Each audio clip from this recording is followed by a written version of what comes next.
Do you love like I do? Don't you? Don't you? The sadness live inside you. Hold you, mold you. When you're lost, you play and it costs just to mute the noise. Get back a choice, but you hear every voice singing off every track. So consume what you can, you'll feel some control. They say don't worry, don't worry. Close your eyes, close your eyes. Close your playing Warpaint to ease your mind. He's a little high now. Take your time. Yeah. Take your time. Float downstream in your dream and turn on your mind.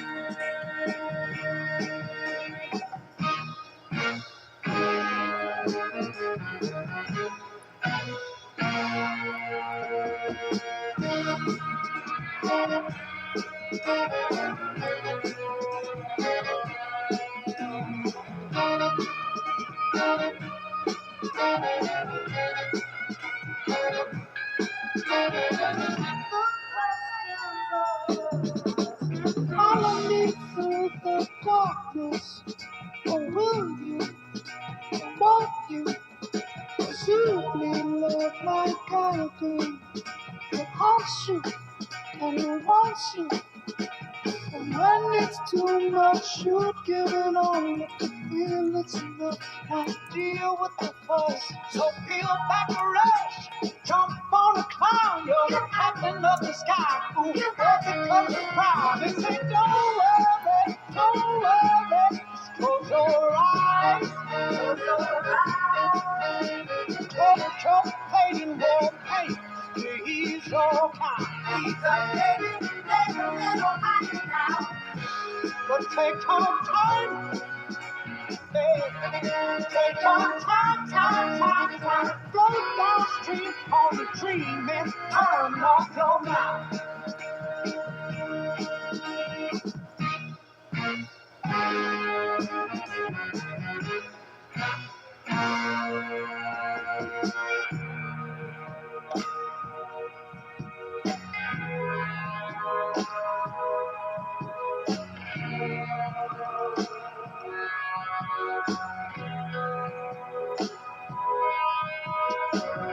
I hope I never ever come down.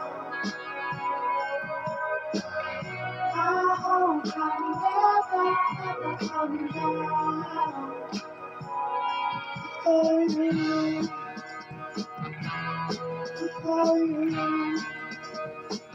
Ooh, without you, I need you. Oh, yeah, I do. They say don't worry. Close your eyes. Put your playing Warpaint to ease your mind. He's a little high now. Ooh, can you please take your time? Ooh, you got me trying to take your time. Float down the street in your dreams and then turn on your mind. He's where you shine, girl. Oh, like you shine, girl. Something little lady won't ever come down. No. Never come down. I just don't ever come down.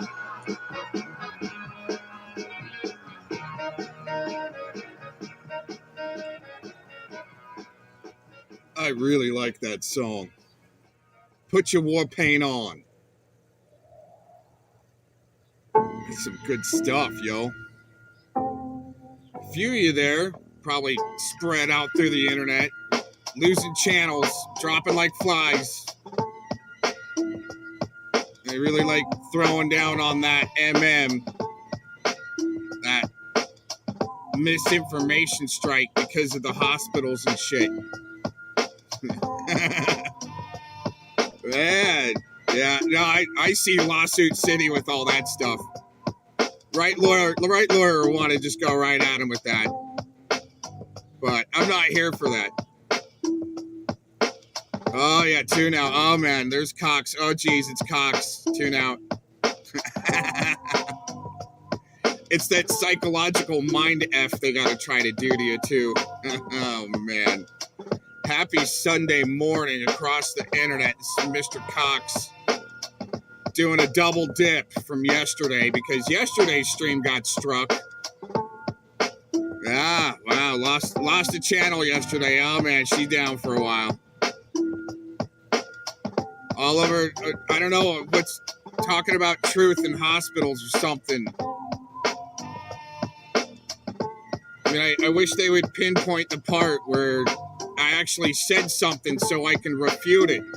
And if I was wrong after the research, then I'll correct it. I don't mind. Just tell me what we did wrong here. Now, just wait down for some hospital talk. Wow. Incredible. Wherever you're at in the internet, say something. Hey, what's up, man? Sunday morning blaster. We're doing a double dip from yesterday since we lost that stream from yesterday. I can't even remember what I said. That could have been talking about hospitals or something. I wonder if I'll get struck for talking about hospitals. What do you think, Chad? Probably Commyville. That's why we go all across the internet, man. All across the board, light it up. Whatever you got left, let's go. Whatever your channel on, whatever channel you're on this morning, Chad. Good morning. I don't even know. Don't say. Yeah. Got a hospital talk strike.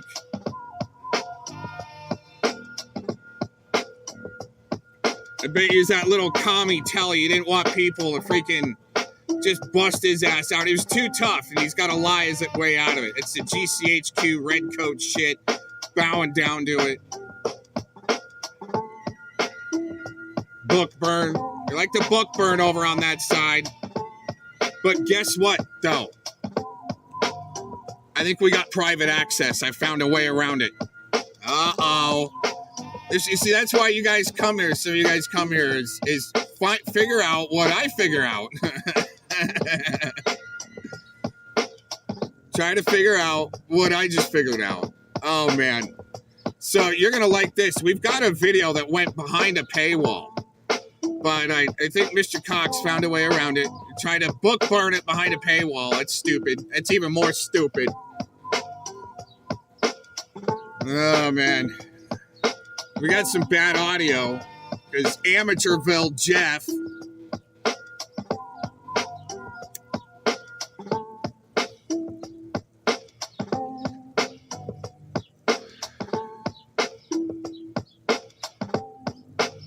This is going to be kind of a little sensitive information as far as, let's just say get it out of this. Let's just get the disclaimer out of the way, okay? Anybody got suicidal thoughts, shit like that, just call a helpline, call a family member.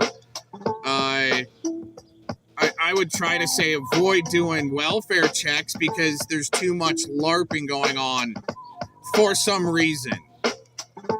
But somebody, threatens to commit suicide in your presence, public, whatever, try to take it semi-serious, unless it's Vic, because he likes, now we're up to like 5 or 6 people he's threatened to commit suicide in front of. But call somebody, and I did, when he did that, on the cell phone. Yeah, getting a welfare check done and then maybe being institutionalized over like LARPing, that's fucked up, dude. But just don't LARP about it in the first place. How about that?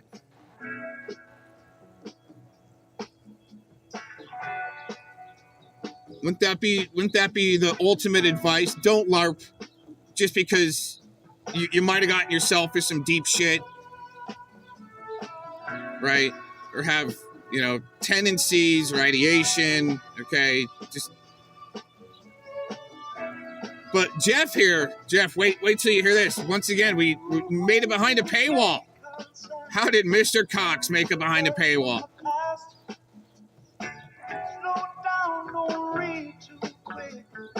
without paying. Okay, that's my point. Cause your life and my life, oh, it's something more than the world can see. If you're reading this, it means that, oh, I'm still alive and heading on the life that you gave me to survive. Oh, do you believe when I say, winning never quit and winning never win? No, no. Too many reasons not to stay, so I'll be the only one when the song says no, no.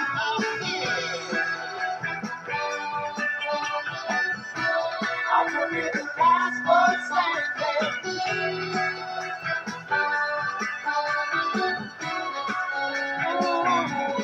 I will be the last one standing. Too long I lived in the dark, always searching for the light.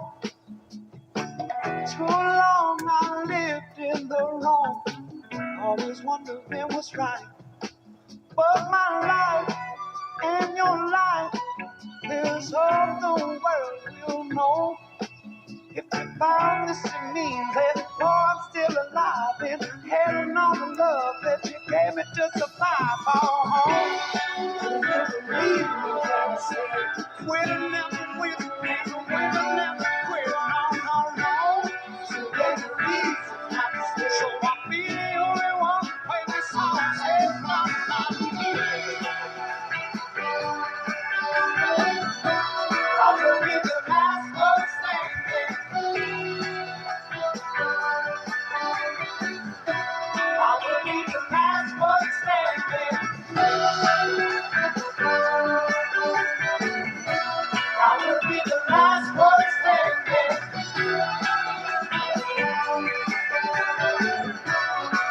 No, I will be the last one standing. No, no, I will be the last man standing. The last one standing. That is a good track by the Monophonics. That was also the first track from the Warpaint song was from Monophonics. Pretty good band. And they're supposed to like sound old. But this track's from like 4 years ago.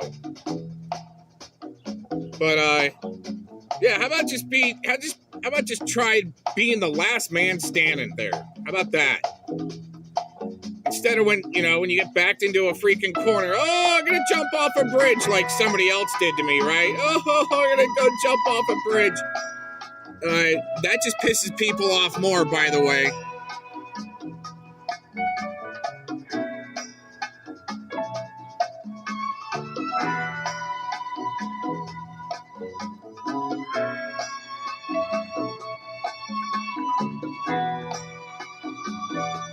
Yeah, Monophonics, last one standing.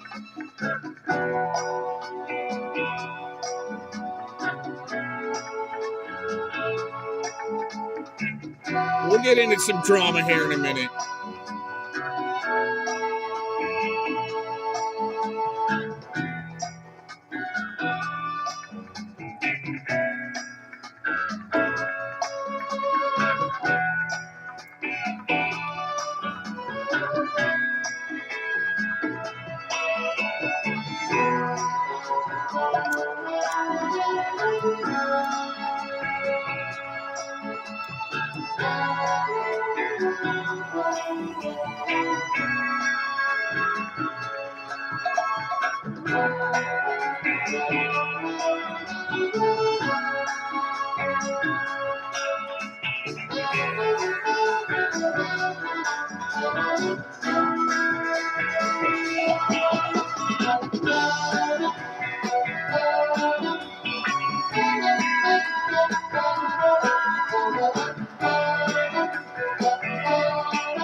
Yeah, it's a good track. Check them out. That old sound's coming back. Speaking of old sound here, God, at least I didn't sound amateur. See, that's not an amateur sound right there.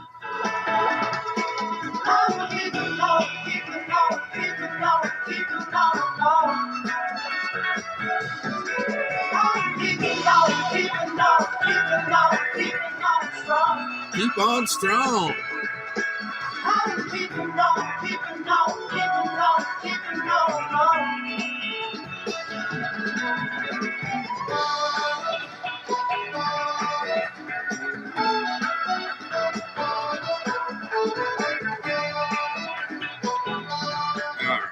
This ain't no Mally Doo-Doo music heel stream.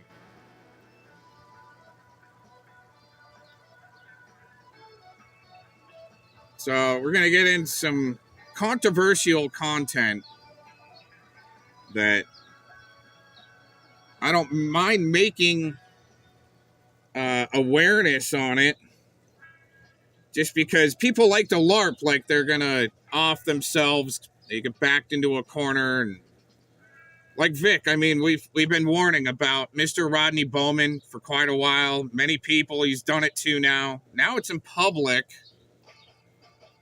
See, just kind of keep pressing him. So just, dude, you want to be the last man standing, don't you? But the thing is, I mean, some of these guys get caught up in having to be the professional at one thing, you know, like even like Scotty Cuccarati, he's professional at just a couple of things. He thinks anyway.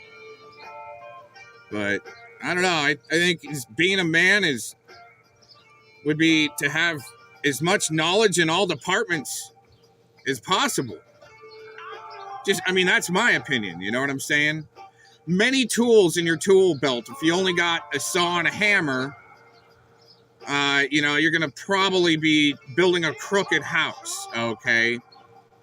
Just saying.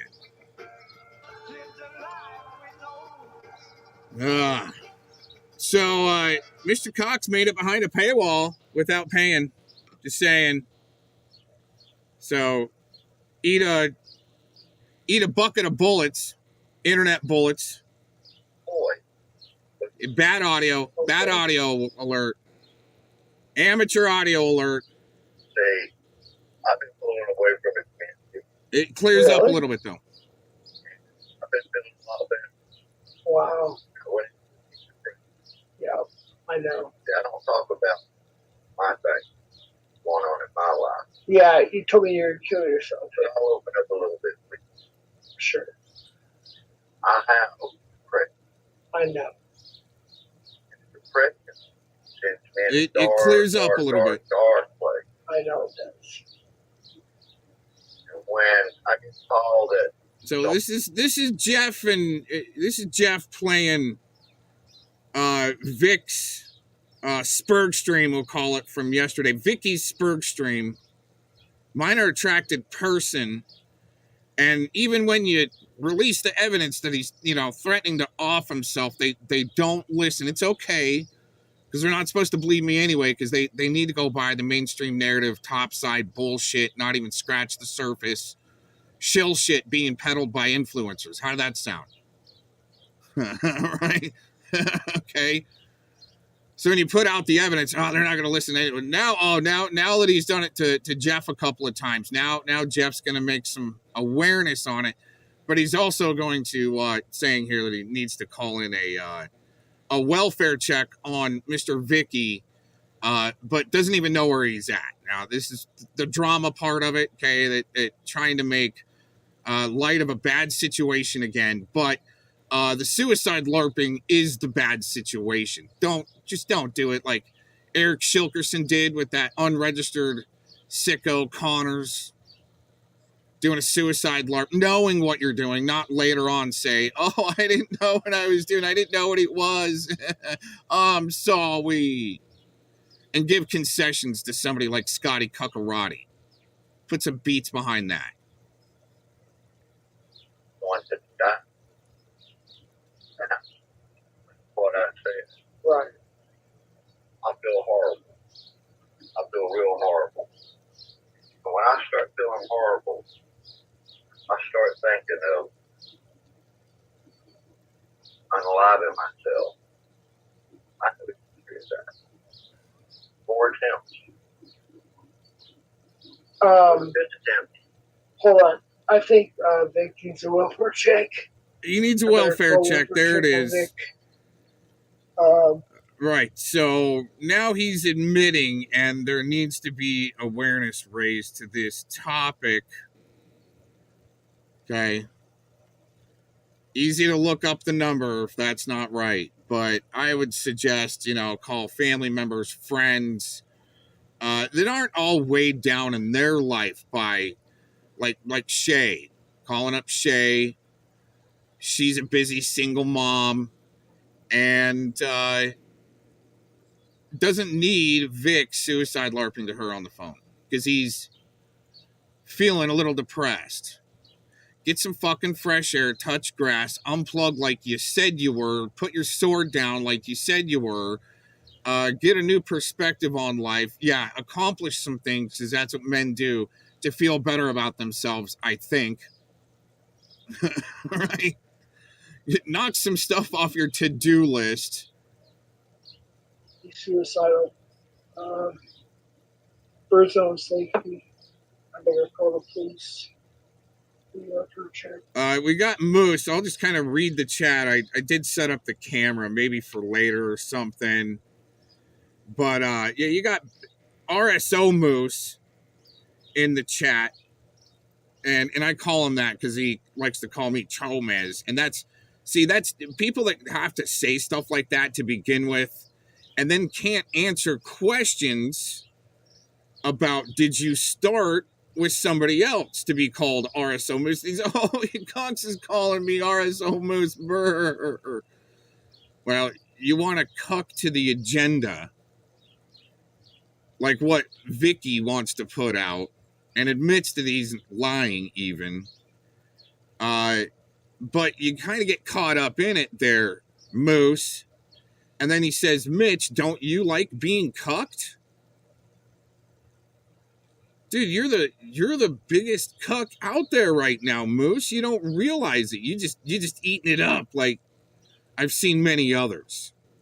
And all of a sudden you crash. Definitely RSO Moose ain't gonna be the last man standing out there. It's kind of concerning, to be honest with you. He's told me this so many times, and let me make a phone call real quick. He's totally.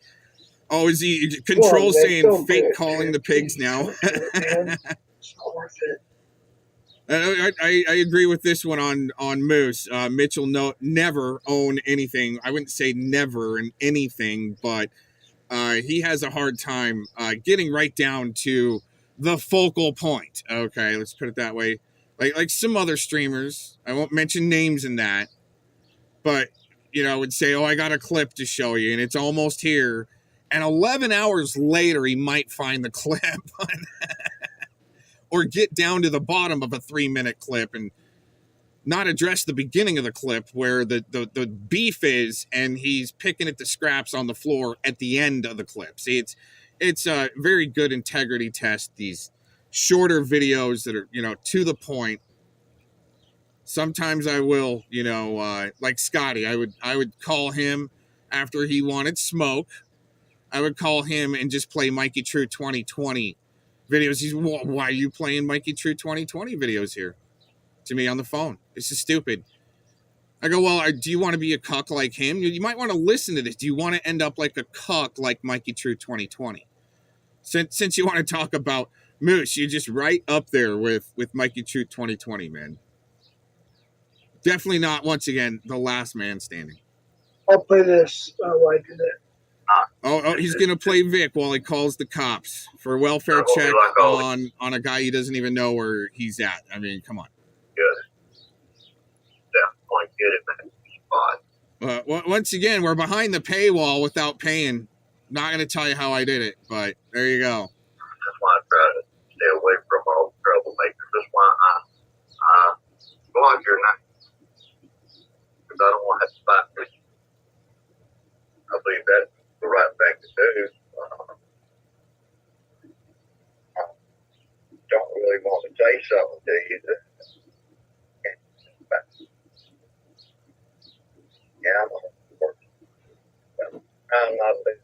Yeah, see, that's just the part that I wanted. Jeff's amateur audio over here pissing me off. These amateur broadcasters thinking there's somebody. Look at mine. See, Them Jeff, putting their that's what you content don't do. behind a paywall. You're always looking at everybody. Here, let's see if we get to the part where Jilly comes on. I guess Jilly came on or something. Oh, who's that? This. Mitch, go live. Please go live. Oh, yeah, Jeff needs saved. Come on, Mitch. I think he booted. Oh, wait a minute. Is there that telly on there? Dreams. And I wanted to apologise for that. That was all, Jeff. Jeff. Yeah, right. Kelly, go ahead. Whatever. I think, yeah. I mean, it's obvious that you know, I mean, you said you have the police with you now, didn't you, a little bit ago? So I've got to be a bit careful what I say. Uh-huh. Yeah, so you got Richie with you now? Kelly, speak. No, I'm just saying. I'm just being cautious because you said you had the police with you now. You're being no, don't be cautious. Just speak, dude. Is there a police officer standing right next to you in the room you're recording in? Just speak, Kelly. Yeah, I don't think he's probably not allowed to answer that question, Ryan. No, I just after what you said when you kept calling me mate in that sarcastic tone and saying put another shrimp on the barbie, and right, you pointed out that I'm not in the USA and I live in a third world country. And well, actually, I figured out that you're. Go ahead. No, I'm just saying it got me thinking. You got me thinking. And I thought, fuck, the guy's right. I can't carry a gun. I'm just jealous of, the living standards that there are in the United States and of you in particular, Jeff. And I just wanted to come up to apologise for my behaviour, that's all. Thanks. And, just hope that at some point in the future, we can be friends. And I saw that, Cat Eyes Wrench is fucking available. So maybe in the future, you might find it within your heart to fucking off them. I appreciate that, Kelly. Brian, go ahead. Is there a police officer standing next to you in the room you're in? I cannot confirm or deny. When you said you're with police, what do you mean? I cannot.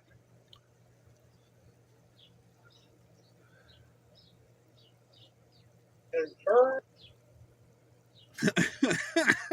What a puke bag. What a puke bag little snitch, man.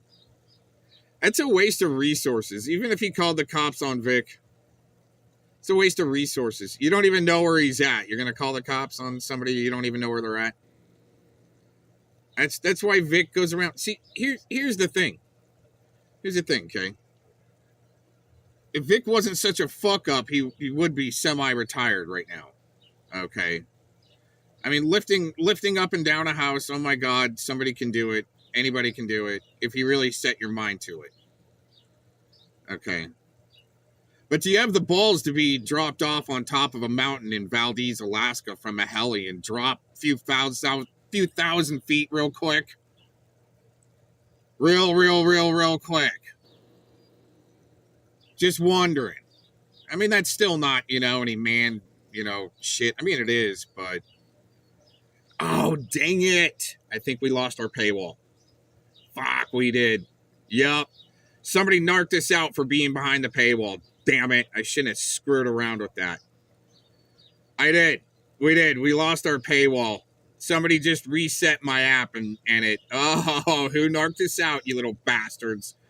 Oh, you little bastards. Somebody just reset my app and took us out from behind that paywall, you mother effers.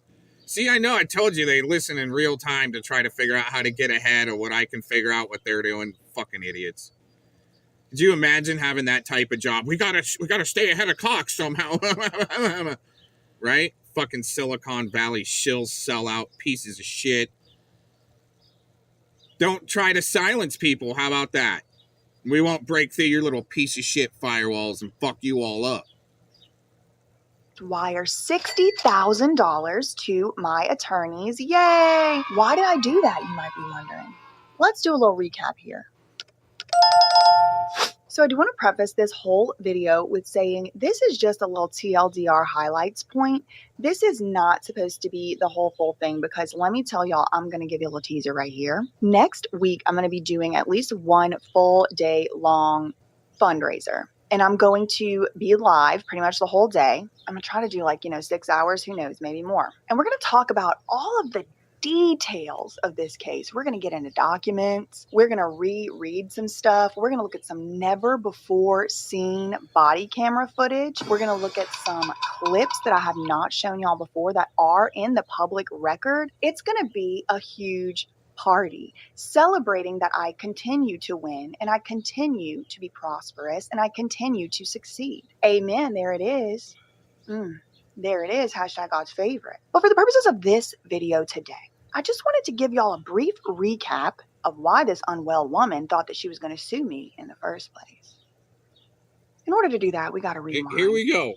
Social Chad, you're going to like this, right? Yeah, fuck them, dude. You're going to like this. This one won't get reset on us. They literally, my app reset to get me out of that video behind the paywall. Dum-dums. Because I do that, so they have to do that. But anyways, a social media influencer, shillbag, piece of shit, Silicon Valley influencer, has got to try to go after BJ here. Woman that's... I played her videos before because she backed Long Island audits. Pretty good. Got him out of a lot of shit, I think. But, I mean, he created the shitstorm to be able to, pull the rug from out under him. In a sense, he just needed good backing, and he does. It's because of BJ backed him. And they found a whole bunch of shit. Like, more. I mean, look at it. That was a perfect scenario. Long Island Audits goes into a specific facility. Public facility. Starts filming, let's say in front of the paywall, right? In the public, he's filming and gets arrested. BJ goes and backs him. They start filming, do some stuff, start digging, and find, let's just say, the ultimate muffin of corruption. They just find the goods because they started digging. Just simply started digging on him. Follow the money. And all of a sudden, BJ is targeted. Lo and behold, doesn't take long before BJ here gets targeted, and she's 60 grand in the hole defending herself, and she's even a lawyer herself that turned in her bar card because she saw how fucked up it all was. Talk about some drama. Did you imagine getting 50, 60, 100,000 views on your videos, just spilling the truth, and then all of a sudden you're being sued by a social media influencer? Got to go back. We got to get in the time machine and go all the way back to 2022.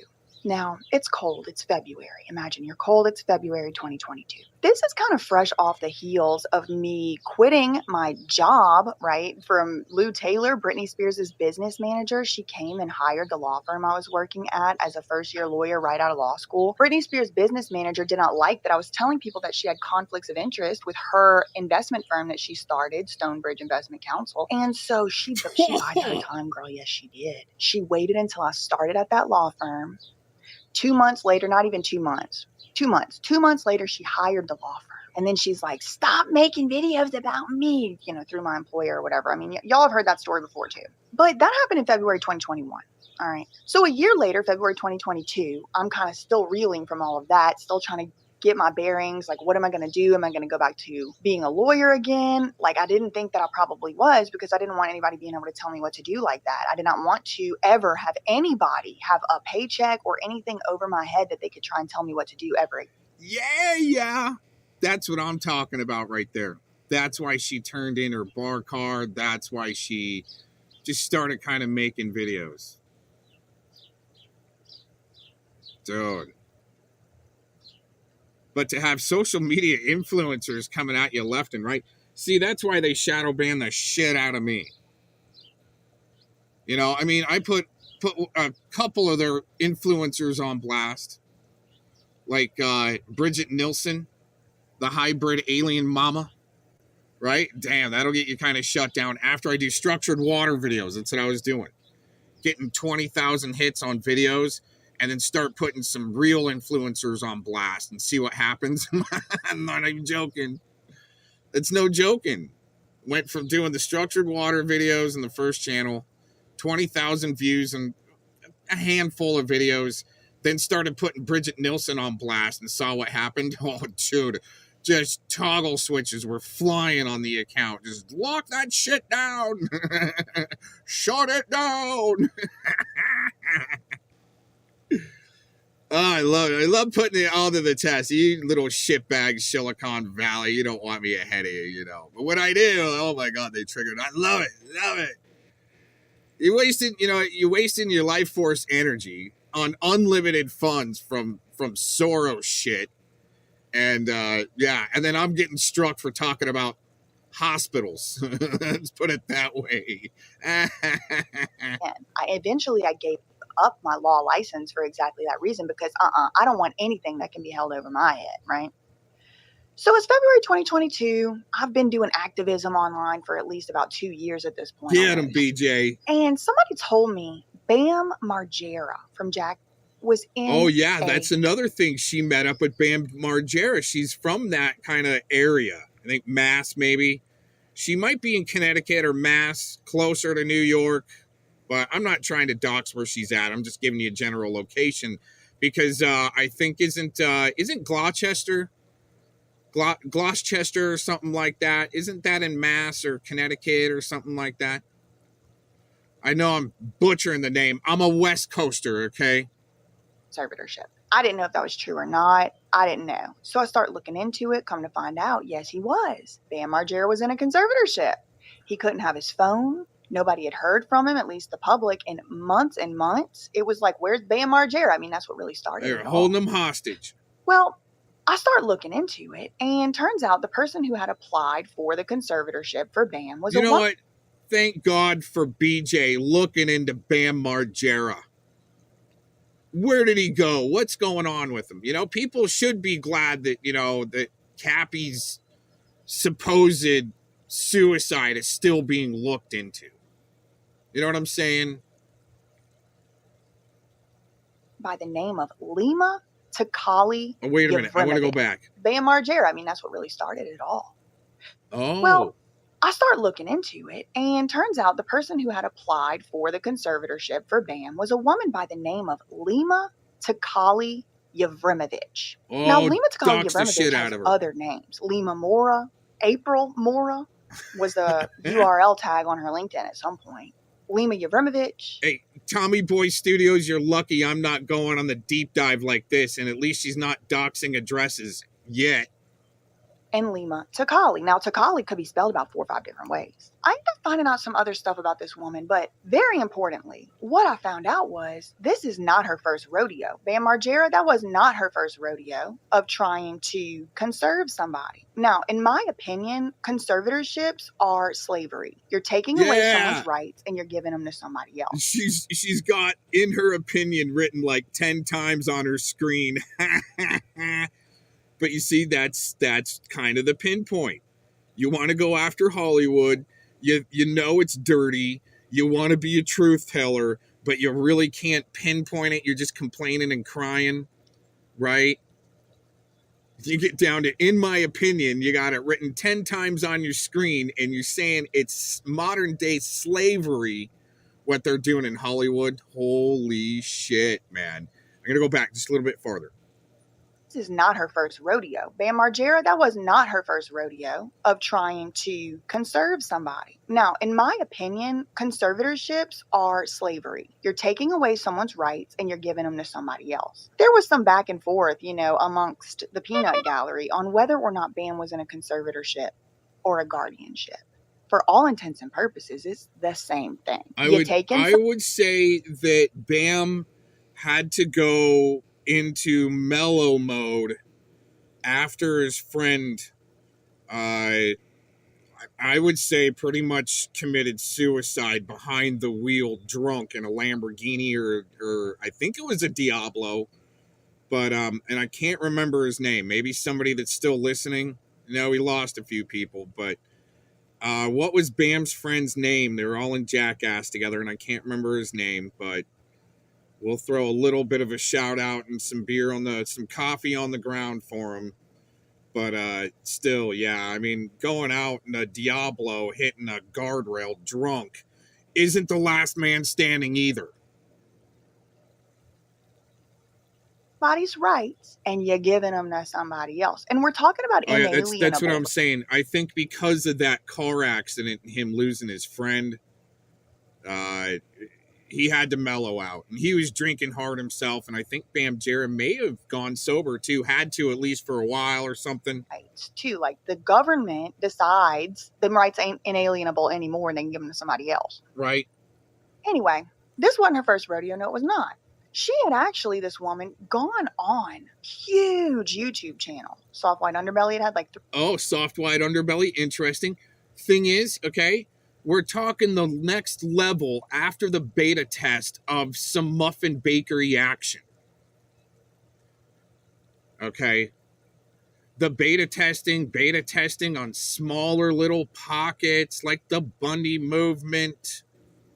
Trucker movement, go a little bit bigger with the Las Vegas ooting community, infiltrate the shit out of the pred catchers and cop watchers, then shoot for even bigger. Okay, Bam Margera is pretty big to try to get him on, recruit him to be on your side. That's some serious muffin bakery action. After the beta testing worked. Go bigger, involve attorney generals, shitbags like CP Ed, where his wife's saying there's something weird going on with the attorney general's office in a recorded interview. And my husband, after he raped me, come on. And they told her block communications with CP Ed. Weird shit. That's trying to go next level bigger to shut down CPP Tommy, other pred catchers that are getting 300,000 views.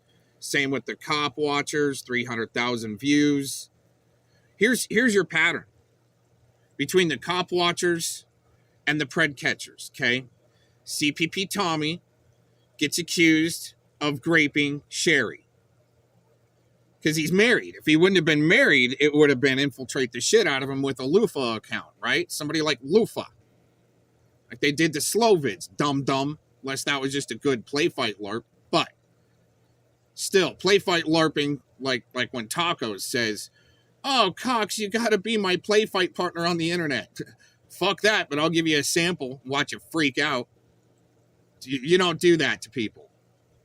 That's stupid as shit, wanting to play fight LARP. You don't ask me. Other people might want to. I just don't need to. Okay? Just saying. Don't even ask. You'll piss me off. But anyways, kind of back to Bam Margera. Yeah, I can see everything, how it's being infiltrated. Next level. Grift off of it. Get Denise Mad Cow to sew up some socks, some blankets, throw some cockroaches in the box and start sending them out to people. $10 a slice, right? Keep it small and easy. $10 a slice. Grift the shit out of it. As you got the Muffin Man in the background saying, he's not a businessman, he's just a music producer. A music composer, as he's calling, and we played it yesterday. People heard it, as he's calling Denise Mad Cow, and they're talking business. I mean, come on, dude, it's stupid as fuck. That's your muffin bakery shit. But it's always the next level. I mean, look up the Music and Muffins video. I think it's on a few channels. Shows the whole pyramid scheme. That got a whole channel taken down with no strikes. Just dropping that in Shizzle's chat room. I loved it. That whole channel went down, no strikes. Appeal went in, and 2 months later, literally 2.5 months later, it pops up back out of the blue. No strikes on it.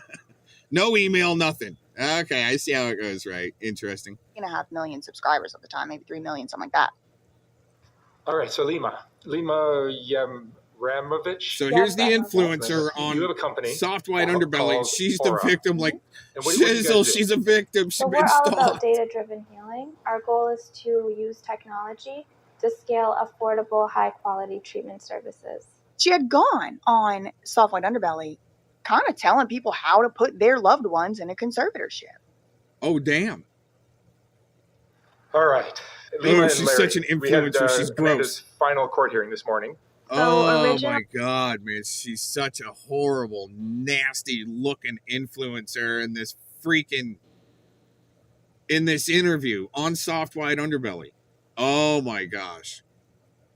Just her first appearance and her smile it just smells like Pepto-Bismol influencer congressional meeting.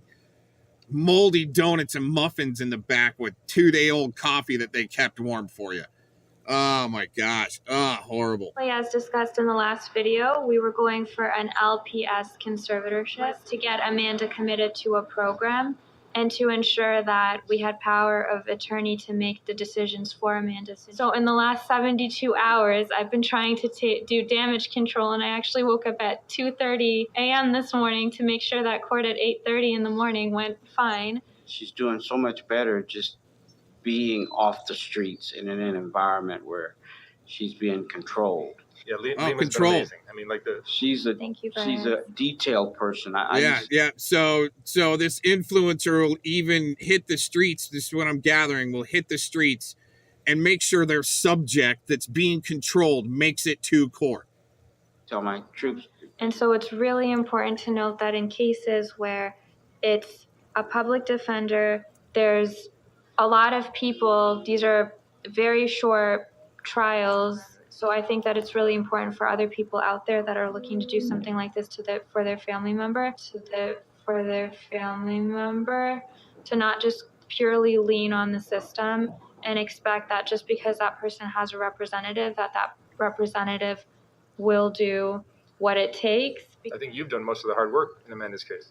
Yeah, it's been really hard.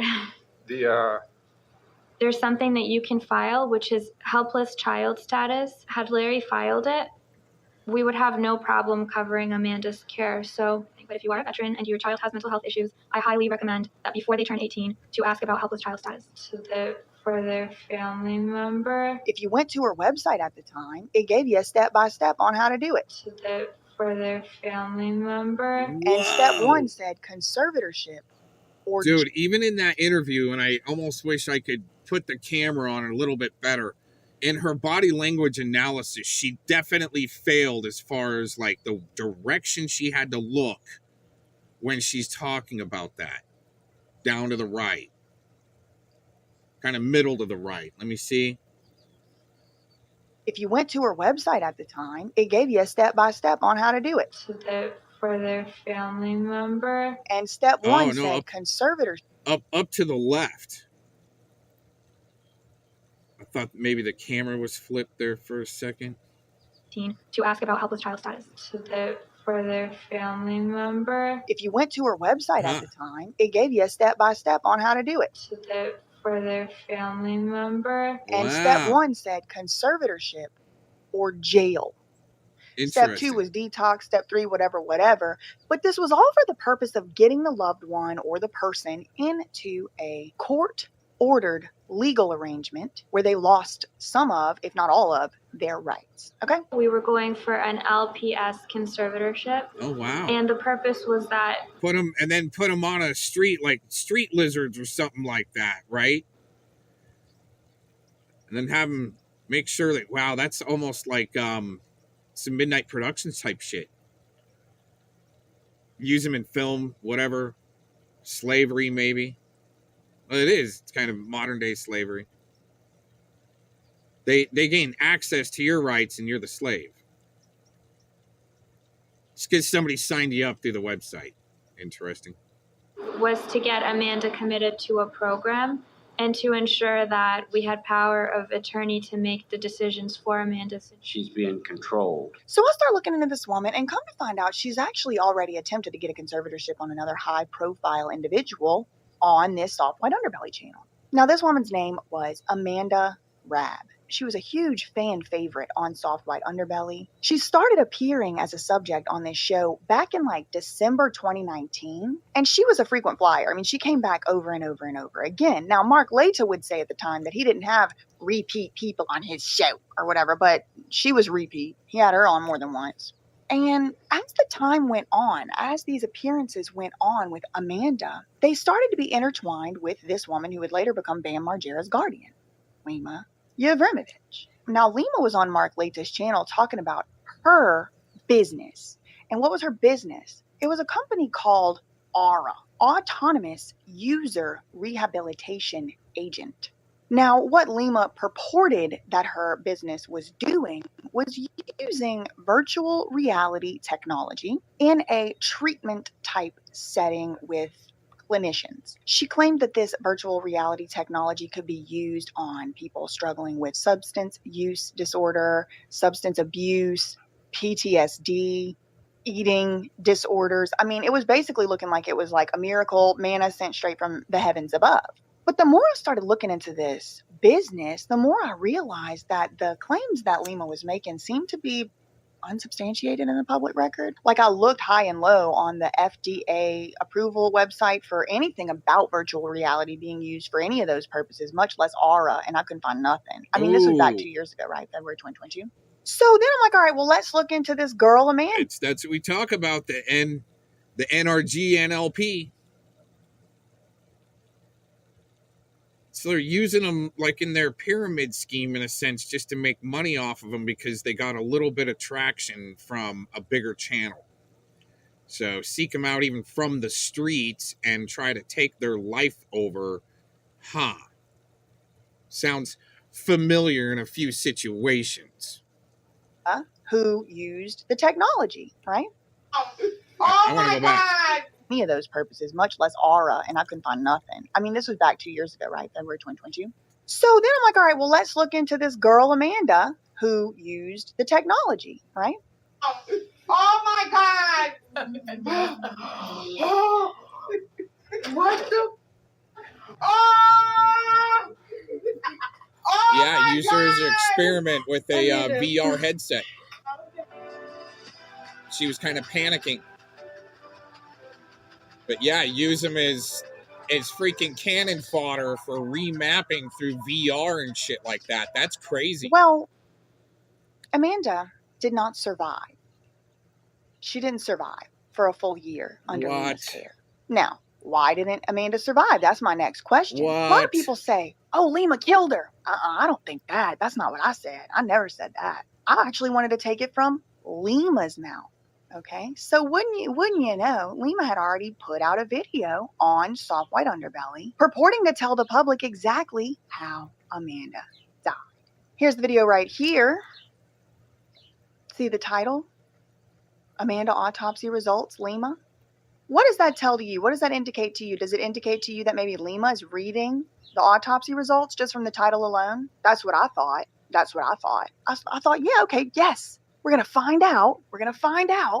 Wow. How Amanda died. Use them right up like in Midnight Productions type pretty serious shit. that she died, right? I mean, you wouldn't expect a 25-year-old in rehab, in treatment, who's been in there for months and months and months to just keel over. I mean, I wouldn't expect that. She had passed away. It's been a really, really big shock for us. So, hallelujah, happy day. Here come Lima to read the autopsy results.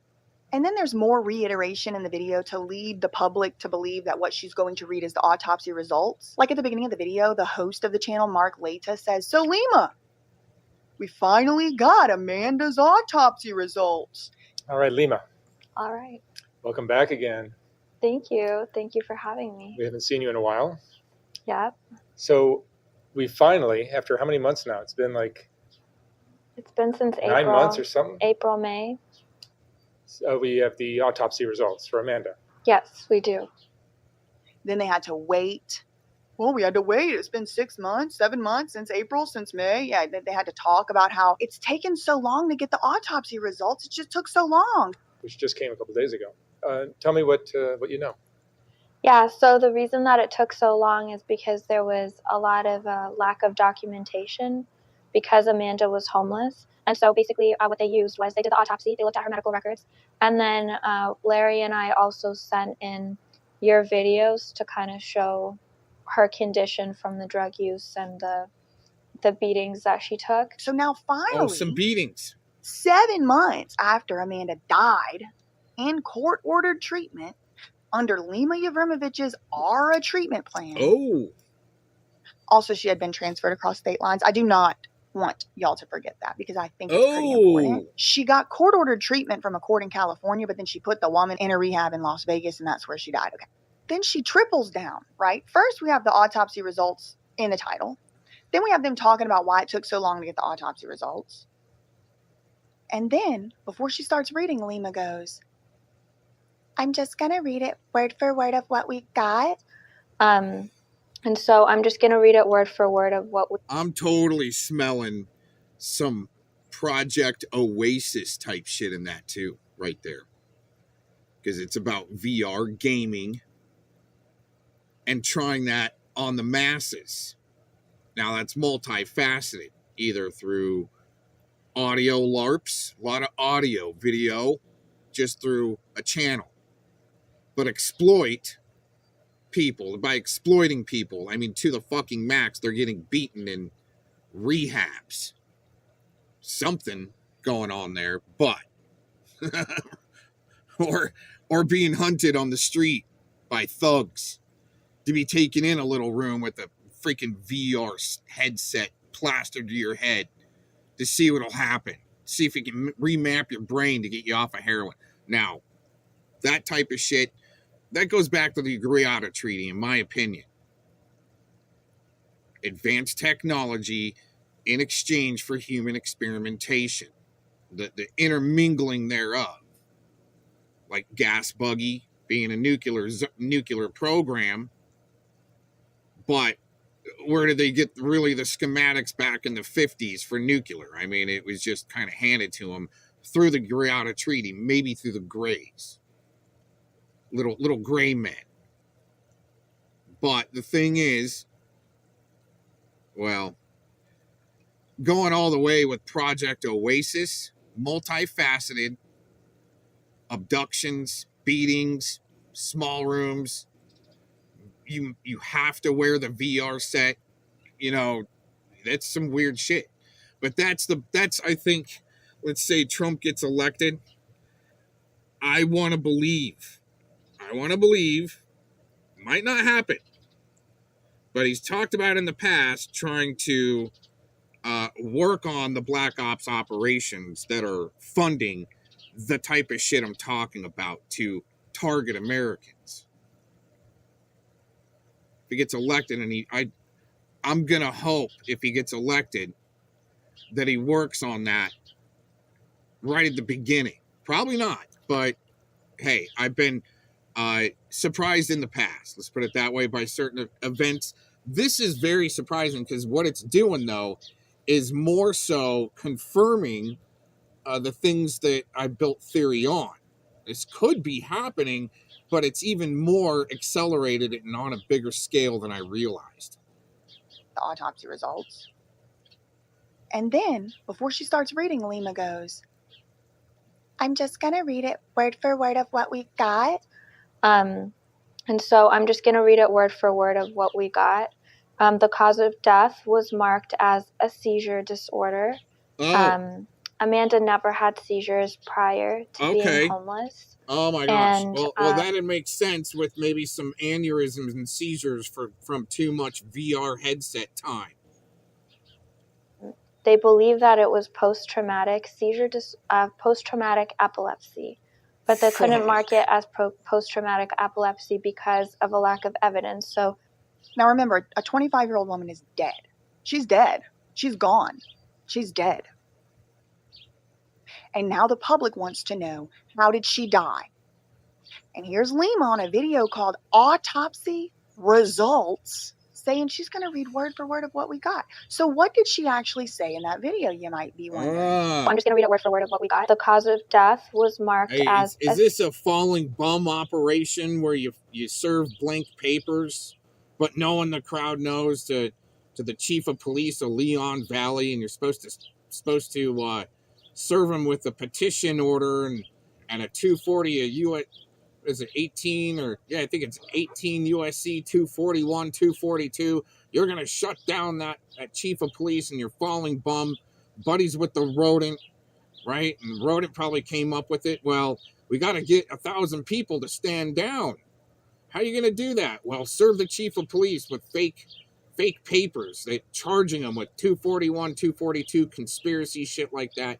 Blank papers. Just go into the office and, in your mask there, falling bum. That's the shit they pull off. She didn't turn around the papers and go, look, here it is. You're not seeing it. Wow. But epilepsy and sudden epilepsy. That's hilarious. Seizure disorder. And pour some coffee out on the ground for this poor soul that was taken out by VR. Epilepsy, seizures, and VR. After result.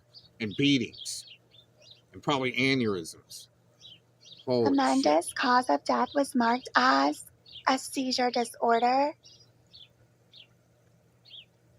If we would have had more documentation, it would have been marked as a homicide, and that was a major wake-up call. And so they just marked it as a seizure disorder. If the traumatic brain injury and the assaults were well documented, they would have most likely marked it as a homicide. So that was a major wake-up call for all of us. What? If you're anything like me, you just are getting more and more questions than answers as the freaking seconds tick by here, right? So I'm like, all right, hold on. This lady said she's reading word for word of what they got. She's talking about traumatic brain injuries. She's talking about getting beat up, beatings on the streets. She's talking about RAPE. She's talking about seizures. And she says Amanda never had seizures before. Oh my God. Okay, so a woman who never had seizures before died of a seizure disorder at 25 years old. It took 7 months to get the autopsy. I only laugh because of how bad the whole production is and how easy to see through what they're doing. It's another form of human trafficking. It's messed up. But hey, at least some people are out there looking into it. Report. And there was a chance they could have beat up, beatings on the streets. She's talking about RAPE. She's talking about seizures. And she says Amanda never had seizures before. Okay, so a woman who never had seizures before. Oh, the way BJ died of a seizure disorder at 25 years old. That's what cracks me up. BJ cracks me up. And she says Amanda never had seizures before. Okay, so a woman who never had seizures before died of a seizure disorder at 25 years old. It took 7 months to get the autopsy report. And there was a chance they could have marked it as a homicide. Okay, that's confusing to me. So I just wanted to cut all the crap. I don't know if y'all know this or not, but in the state of Nevada where Amanda did die, and in many states, maybe most, autopsy results from the coroner's office are public record. So I get the autopsy result, right? It's public record. So I get the autopsy results, public record. Some of it's redacted, but you know what's not redacted? The cause of death.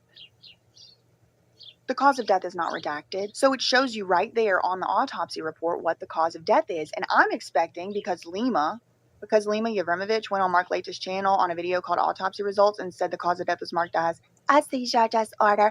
I'm expecting to see at least something somewhere about a seizure, right? Because she said I'm a word for word of what we got, and they're talking about the autopsy results, and the video is titled Autopsy Result. When I tell y'all there's nothing in the whole thing about a seizure. Some of it's redacted. I don't know. Maybe it's in the redacted parts. But the cause of death very obviously is missing any reference to a seizure. You know what it says the cause of death is? cardiac arrhythmia. It has some complicating factors, including schizophrenia, hypertension, and obesity. Nothing about a seizure. In fact, there's nothing in there about a traumatic brain injury either. There's really nothing in there about traumatic anything. I mean, they talk about something about her tooth or something, but it's very, very interesting to me. And so at that point, I'm looking at the autopsy report in my hand that I got from the public records request, and I'm looking at the video Dangerous. of Lima and Mark saying we just got the autopsy report finally after so many months, and we're going to read word for word of what we got, and they don't add up. Okay. The cause of death was marked as a seizure disorder. And then I start asking myself questions like, who would be in the best position to know this information? Probably Amanda's healthcare guardian. Probably the person who got the court's order to put Amanda in their supervised treatment program. Lima. And so I reached a pretty obvious freaking conclusion. They lied. They lied, in my opinion. Okay. I'm going to read it word for word of what we got. The cause of death was marked as a seizure disorder. I mean, I can't be inside Lima's brain, but I can tell you one thing. Wow. So she's got the actual document up on the screen next to the influencer reading something else, not being read word for word. See, that's some high-end state actor training there, huh, Menthol Man? Probably not even listening. See, some of these guys just aren't interested in the deep dive on how the nuts and bolts work of their own little dumbed-down reality environment, controlled environment. Should have been reading word for word from the autopsy result on a video called Autopsy Results when she said, I'm going to read word for word of what we got, and that's not what she did. Now, later she would come out and say it was actually she was reading from an email. I never did see that email. Mark Lata also said and pinned a comment that there was 2 autopsy results. There's two autopsy results. All right. And BJ only has the most recent one. Okay, fine. So at the time I was working with an investigation team, somebody from the investigation team did email, and they did say, hey, was there 2? Was there amendments to this? Like, what can we have all the file? They said, no, there was no amendment. That was the full and total and final report. So I just kept catching them. I just kept catching them saying stuff that just couldn't be verified in the public record. And I said they lied. Because in my opinion, they did lie. It is my strong belief and opinion to this very day she lied. And to this very day, I had to come out of my pocket so many hundreds of thousands of dollars so far. Woo! So many hundreds of thousands of dollars. Holy shit, she's dangerous. In a good way. That's effective. Oh my gosh, but soft white underbelly not looking good for him. Might be another one that we've found out there that might like to target homeless people for some of these programs or to exploit them through the pyramid scheme.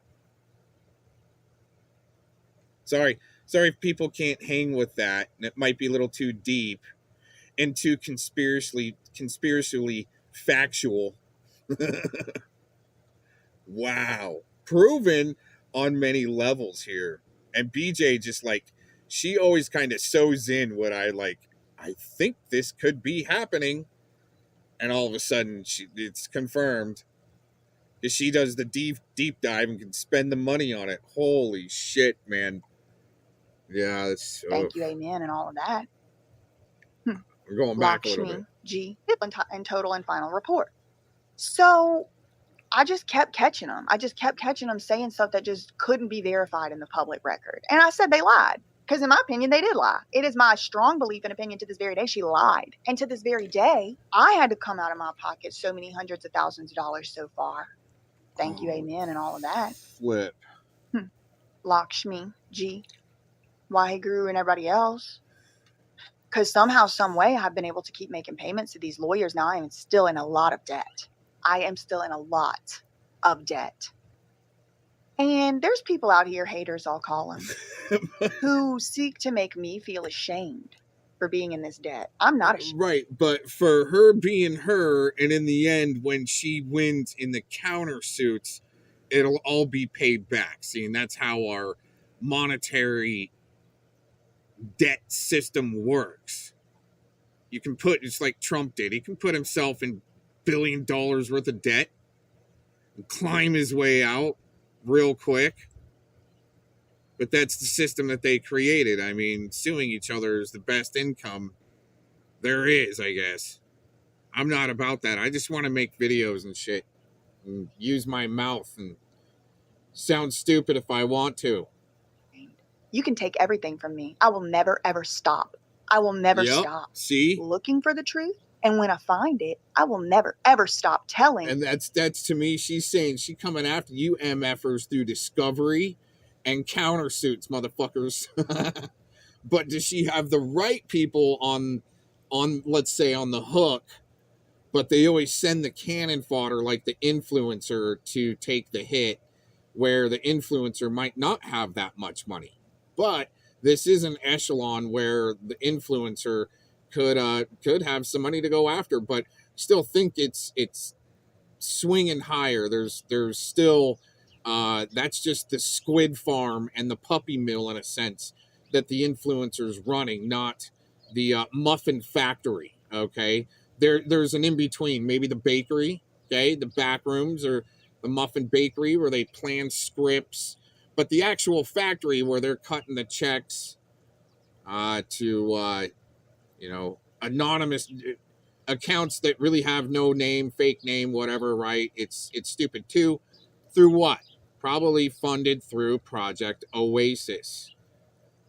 But to make it legitimate, it has to come through maybe DHS or the other 3-letter agencies to help mask the money laundering somehow.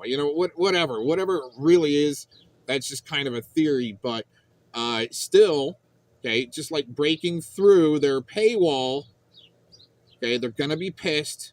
They're going to come at you, and they're going to try to stay ahead of you. But just be me existing merely alone or figuring out a way through their paywall, all right? Just an FYI, okay, that's me staying ahead because, I've been around longer. Okay, I saw the Apple IIc come up and running and built programs for it. Oh my God, right? For any of you or even thought about. Anyways, yeah, we'll just keep making them look stupid, and that's my thing, right? She's saying right here, she's saying countersuit city at her price to pay off the debt for putting out the truth. I think that's incredible. But to have to fight your way through to keep out, they're just throwing trash. They're throwing cannon fodder in front of you to tie you up in court so you're not speaking the truth on them, especially around this election. I'm getting nailed. I'm channeled down on, I don't even know what I talked about in a hospital, and that's how I'm going to have to code that from now on. Oh my God, I talked about something that happened that they do in the hospital. Just did not get struck for some medical shit. Amazing. But, hey, the countersuits, okay, just it's hefty shit, man. I'm not ashamed. You can take everything from me. I will never, ever stop. I will never stop looking for the truth. And when I find it, I will never, ever stop telling the truth to the people. Get him, BJ. Now, this is all coming up today for 2 huge reasons. Number 1, Lima has taken it upon herself to exercise poor judgment yet again by filing a fourth amended federal complaint in the state of New Jersey in federal court. Wow. Now, I will let y'all know, over the past 2.5 years, she has attempted to file this lawsuit. Now, again, this is now the 4th time. Doesn't that sound familiar? They're going federal, everybody. All got dismissed. I was victorious, and she lost. Which is why I'm saying she's exercising poor judgment now, because it's probably the safest bet in the world. It's probably the safest bet in the world. I have been victorious. And she has lost and failed. Not only has she lost and failed, I mean, her lawsuit filings are full of lies, they're full of slander, they're full of demonstrably false statements, and they're full of statements that have absolutely no evidence. She doesn't even bother to put evidence in there. And why aren't the influencers like Vicki and some of these other shill bags, being held accountable for defrauding the courts. It's part of the mandamus, by the way, to your locals, that you got some scumbags that are trying to defraud the courts and bog your system down.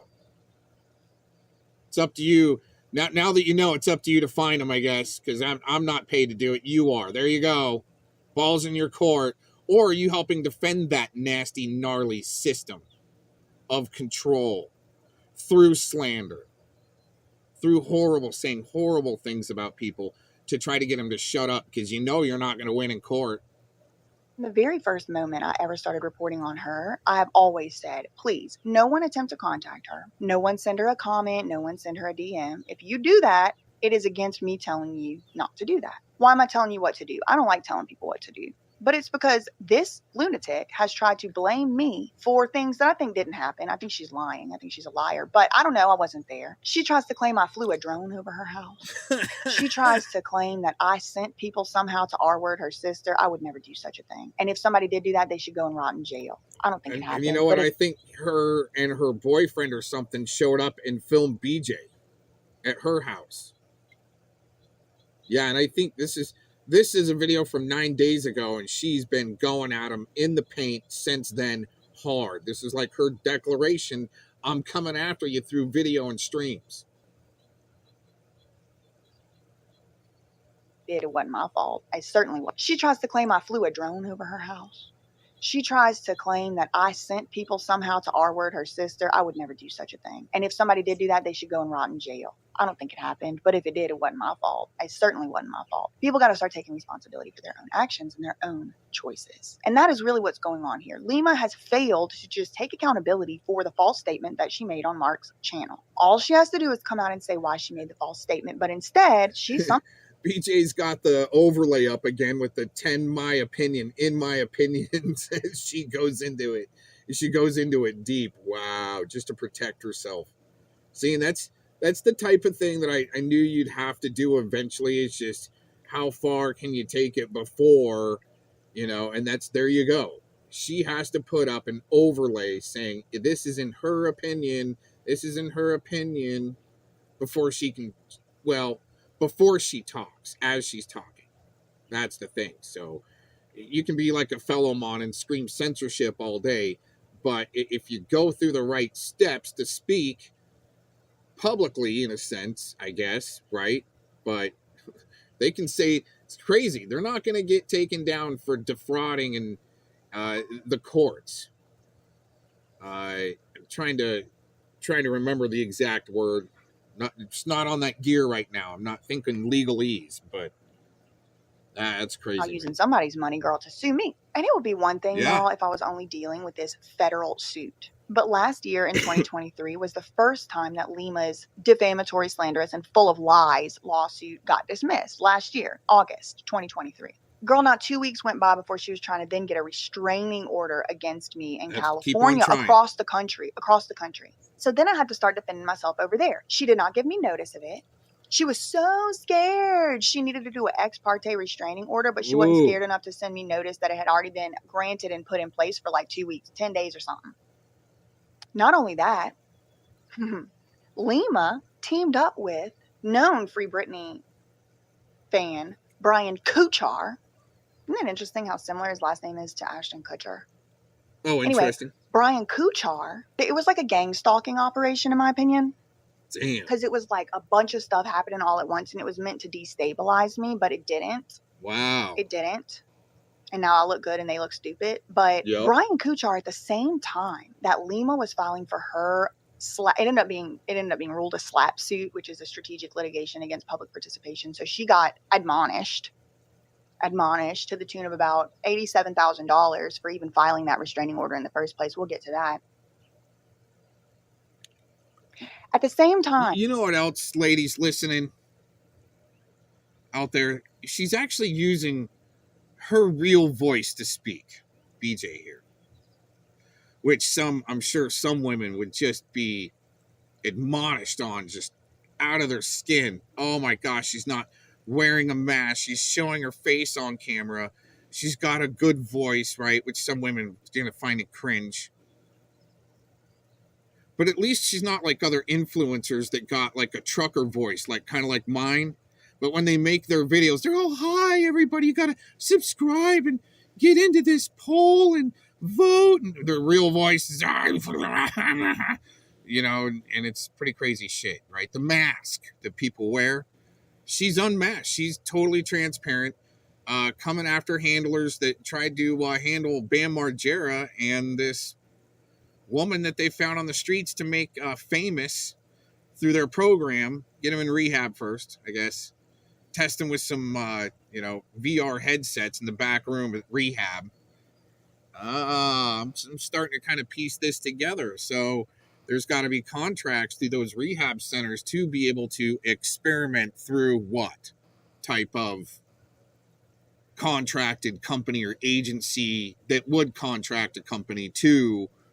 Damn, it almost sounds like some updated Harvest House shit. And all of a sudden, another case out of Colorado, Shay, dang, where it could have been Project Oasis getting in with some of these survivor homes or safe houses. Holy shit.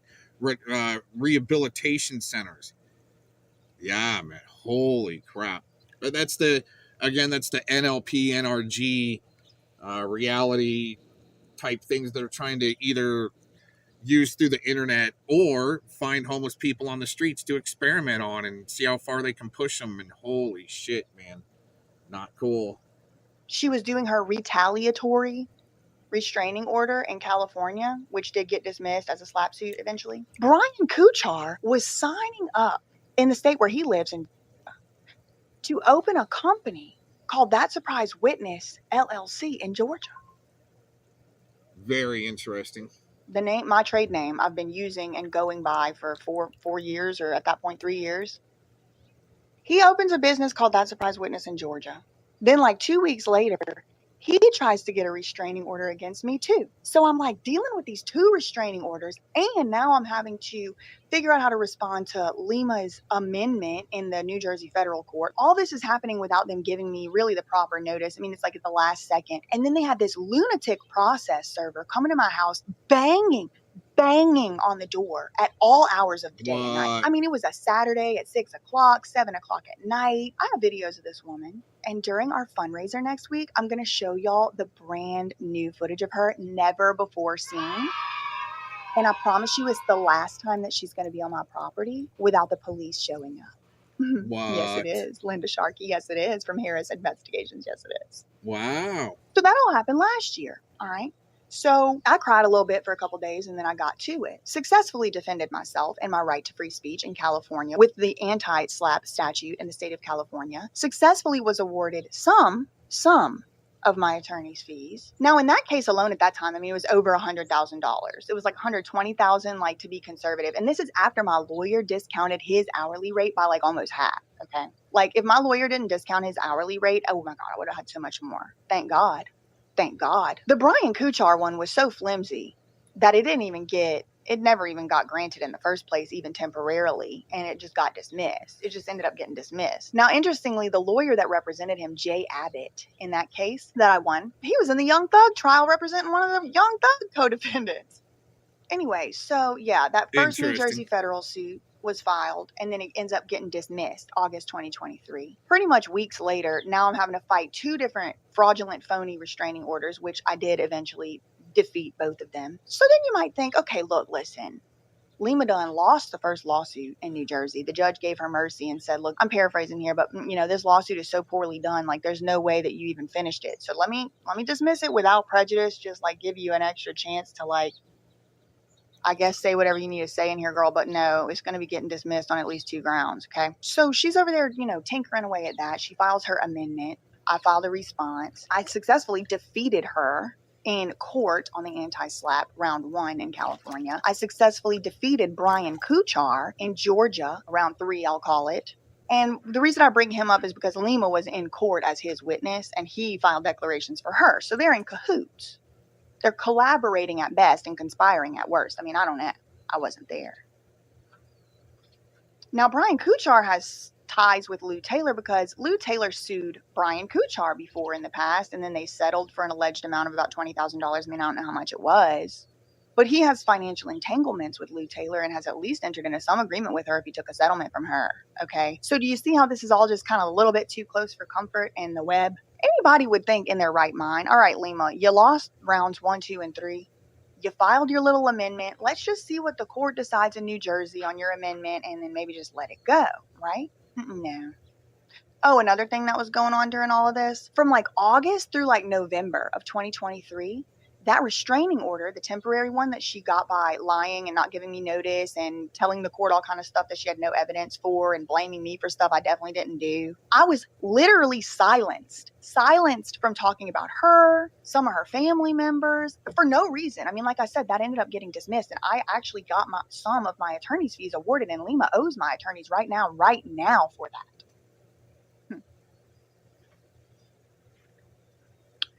Lima did not quit. No, she did not. No, she did not. Back in August again of this year, it's like deja vu. It's deja vu. We're back again, August 2024. Lima's lawsuit in New Jersey, this time, the second time the judge has considered it, dismissed again. Dismissed again. Dismissed again. Now, at the same time as all of that's going on, Lima has orchestrated with her sister, one of them, the other one seems to be missing, I don't know where she is, one of her sisters to then try and get a restraining order in a different county, Orange County now. This was a few months ago. I haven't even talked about that lawsuit on here, but I will. We're going to talk about it during the fundraiser. And so in August, I do not know why, but the court in New Jersey gave Lima another one final chance to make her point about this supposed alleged harassment and defamation that I supposedly allegedly did to her, which I certainly never did, and I do not encourage and I do not endorse. You know what I did do? Called out the not true statement that she made. And I told y'all about it. I relied on a public document to tell you that something that somebody told y'all wasn't true. Okay? It is demonstrably false that Amanda Rabb's cause of death was marked as a seizure disorder. It is false. It's a false statement. On the autopsy results, Amanda's cause of death is marked as cardiac arrhythmia. So Lima just filed it. I mean, I'll pull it up right now. Now, just so y'all are aware, to respond to one of these, such type of 164-page documents, it costs anywhere between about $25,000 to $60,000, $75,000 in legal costs, fees, lawyer fees. And this is the point. This is their point. The process is the punishment. This is going to be the third time I've had to respond to these same false, defamatory, slanderous allegations in the same court in front of the same judge. The third. We're not talking about the 3 restraining orders in California I've had to pony up the money to fight. We're not talking about the Brian Kuchar restraining order failed attempt in Georgia. No, we're not talking about that. Now, there was a lawyer on this case, Neville Johnson, a celebrity defamation attorney who I guess for some reason don't want to be associated and affiliated with this no more. One thing I find to be very interesting is Lima owes my lawyers money on the books and the record, and she's acting like she don't have no money. She's acting like she's broke. She's acting like she's about to go bankrupt or something. She's acting like I have financially ruined her. Okay. Now, I already told y'all, for me to respond to this, I can already tell you how much it's going to end up costing because now this is going to be the third time I've had to do it. There's your Denise Mad Cow. There's your Denise Mad Cow action right there. Take it back to Rumble and keep just slandering them. If you get X'd out of YouTube, you got to make it show that you got X'd out of YouTube so she can go over to Rumble and it's easier to get some AdSense that way, get paid for the videos. That way your cohorts can mirror that from the Rumble onto YouTube. They can also get paid for that. They're monetized channels. It's not, I don't think, a conducive, sustainable lifestyle. all the influencing and trying to make money off of it. But it might be able to help kickstart or help people get up on their feet like it's intended, not to exploit. And that's kind of there's a difference. You use it as a tool, get yourself up on your feet, make your couple million in a couple years, and then away you go on your own venture, starting a business, whatever. I mean, that's the way I would see it. Not die in your 20s after being used as an experiment in a rehab facility. Just for the Dahlia Takali one, I mean, it's like $50,000. I'm spitballing here. I mean, it might be 42 or something, but it's in the range of that much. I'm just, guesstimating here. I can tell you one thing. This morning I did wire $60,000 to the attorneys. Yes, I did. But Lima's saying that she's so broke she can't afford to pay filing fees. She can't afford to pay a filing fee. She's so broke she can't afford to pay a little measly $10,000 in sanctions. That's another thing too. Not only does she get anti-slapped, where she has to pay $87-something thousand to my lawyers, she also got sanctioned for that second attempt at the restraining order over there in California. Sanctioned $10,000. Wow. Do you imagine if in like our little pockets, these influencers that are all up in, like Telly, if there was a way to go after them? Muffin Man didn't have to pay Gabe Hoffman, apparently.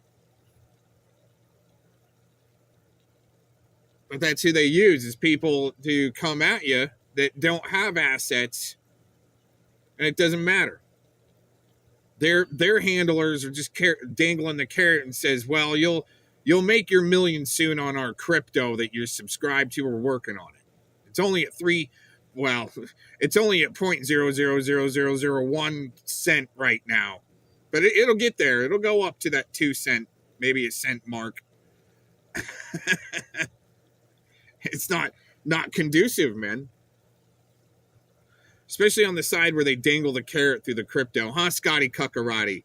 Right? She's too broke. Is that Telly? Is that why you're hanging around so long, Telly?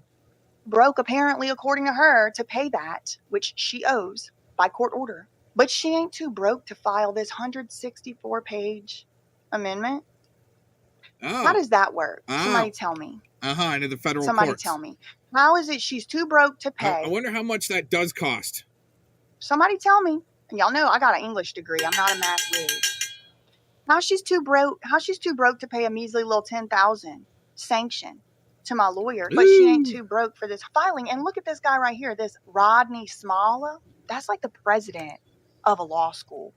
Oh. These are big names. These are heavy hitters. Huh. All trying to silence me from what? Just like Cass Sunstein was. It goes back a ways. Cass Sunstein being the law school professor, director of either Yale or Harvard or something like that. Skull and Bones type shit. Saying she didn't tell y'all the truth about how Amanda Rabb died. Well, she didn't. And I'm not sorry for telling y'all. I never will be sorry. I never will. I don't know if it's like they got like a prediction machine. They thought I was going to do something that I didn't do. And to be honest, to be clear. I can see how BJ could be throwing the Truman effect at him. Throwing the Truman effect against the AI and algorithms. Going around and around and around and around and around and around on him. Be fair. I shouldn't have been able to fight this lawsuit. No. If I was calculating on it, I would have said I couldn't. I would have said there's no way I'm going to be able to come up with that much money, for sure. Had I been told at the beginning of this how much money it was going to cost, I would have probably buckled. Wow. I probably would have, because I would have not been able to fathom making that much money. I mean, this is more money on this lawsuit that's gone out than perhaps I've even ever made in my whole life. I mean, really, I don't know. I have to look. I really would have to do the calculation. This morning, I told y'all I wired 50,000. 60,000. This morning was 60,000. 52 out of one bank and 78 or so out of another. Holy shnikes. 60,000. So if you would have told me it's going to be like a whole year of salary just to send one payment to your lawyers one time, I would have probably buckled. Now I know firsthand why people buckle. Now I know why people are scared of litigation, because it's not just the litigation. They have a freaking campaign. They have a disparagement campaign. They have, Rabbit down the road. A whole muffin crew with rabbits. I know, firsthand. That multiply, huh, tacos? You like that? Multiplying those rabbit accounts on people? Huh? Especially bigger streamers, huh? China tacos. Why people buckle. Now I know why people are scared of litigation, because it's not just the litigation. They have a freaking campaign. They have a disparagement campaign.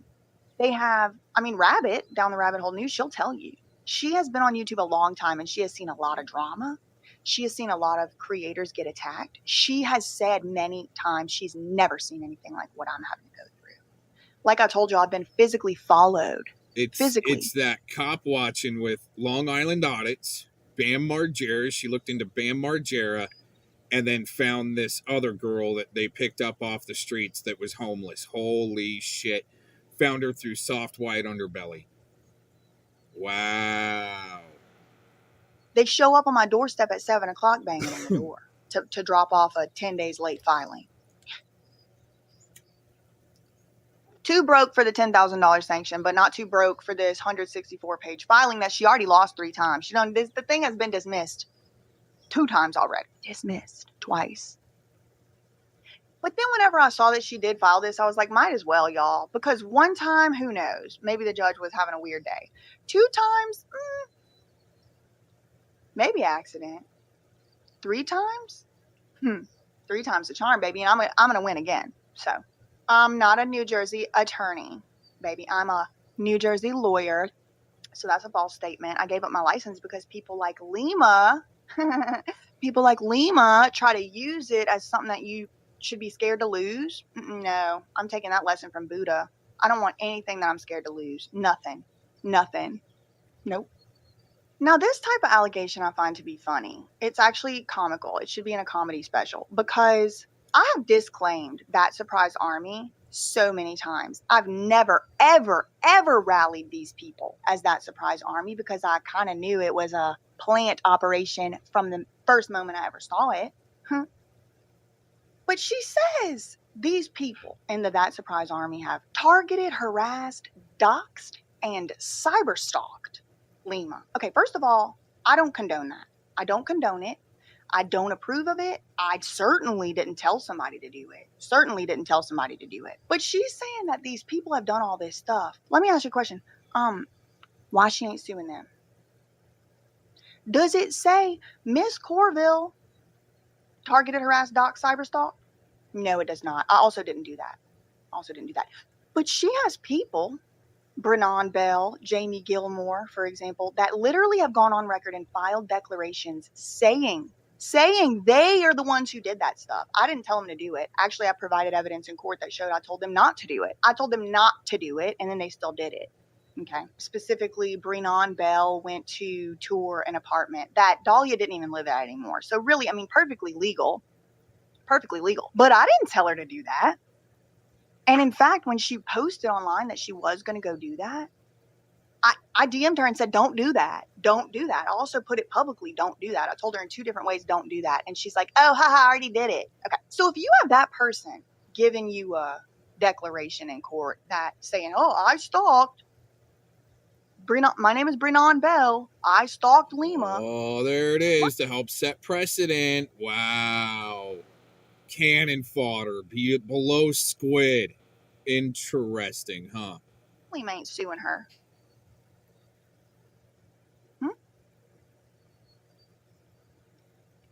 If all this is stemming because of the stalking and the harassment, and you got people on record under penalty of perjury saying they stalked you, sue them.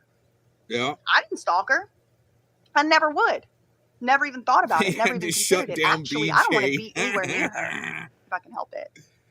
I don't want her demons getting on. Using lawfare to shut down a brainiac chick that will use her mouth, look good on camera, and pull up public record. Man, that'd be Madria's just wildest, hair to be able to pull. Don't start stalking BJ now just because I'm saying it. Oh my gosh.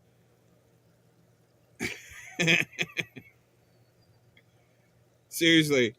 I mean, there's not too many women out there that can do this. You can try all you can there, Madria, but you never amount to it. I mean, you don't have a bar card that you just turned in. Just saying. I don't want her germs. I don't want her demons. I don't want her bad vibes. Yeah. I don't want her aura, if you know what I mean. No. I don't want to be by her. But look, this is just, I mean, it's just full of this. And I have many theories as to why this is going on, as to why she would rather come after me than the people who have admitted they did stuff, as to why she's on camera, calling Jamie Gilmore, one of these declarants, during a live stream. Hello. Hey, how are you? You were so sweet for that last message. Aw.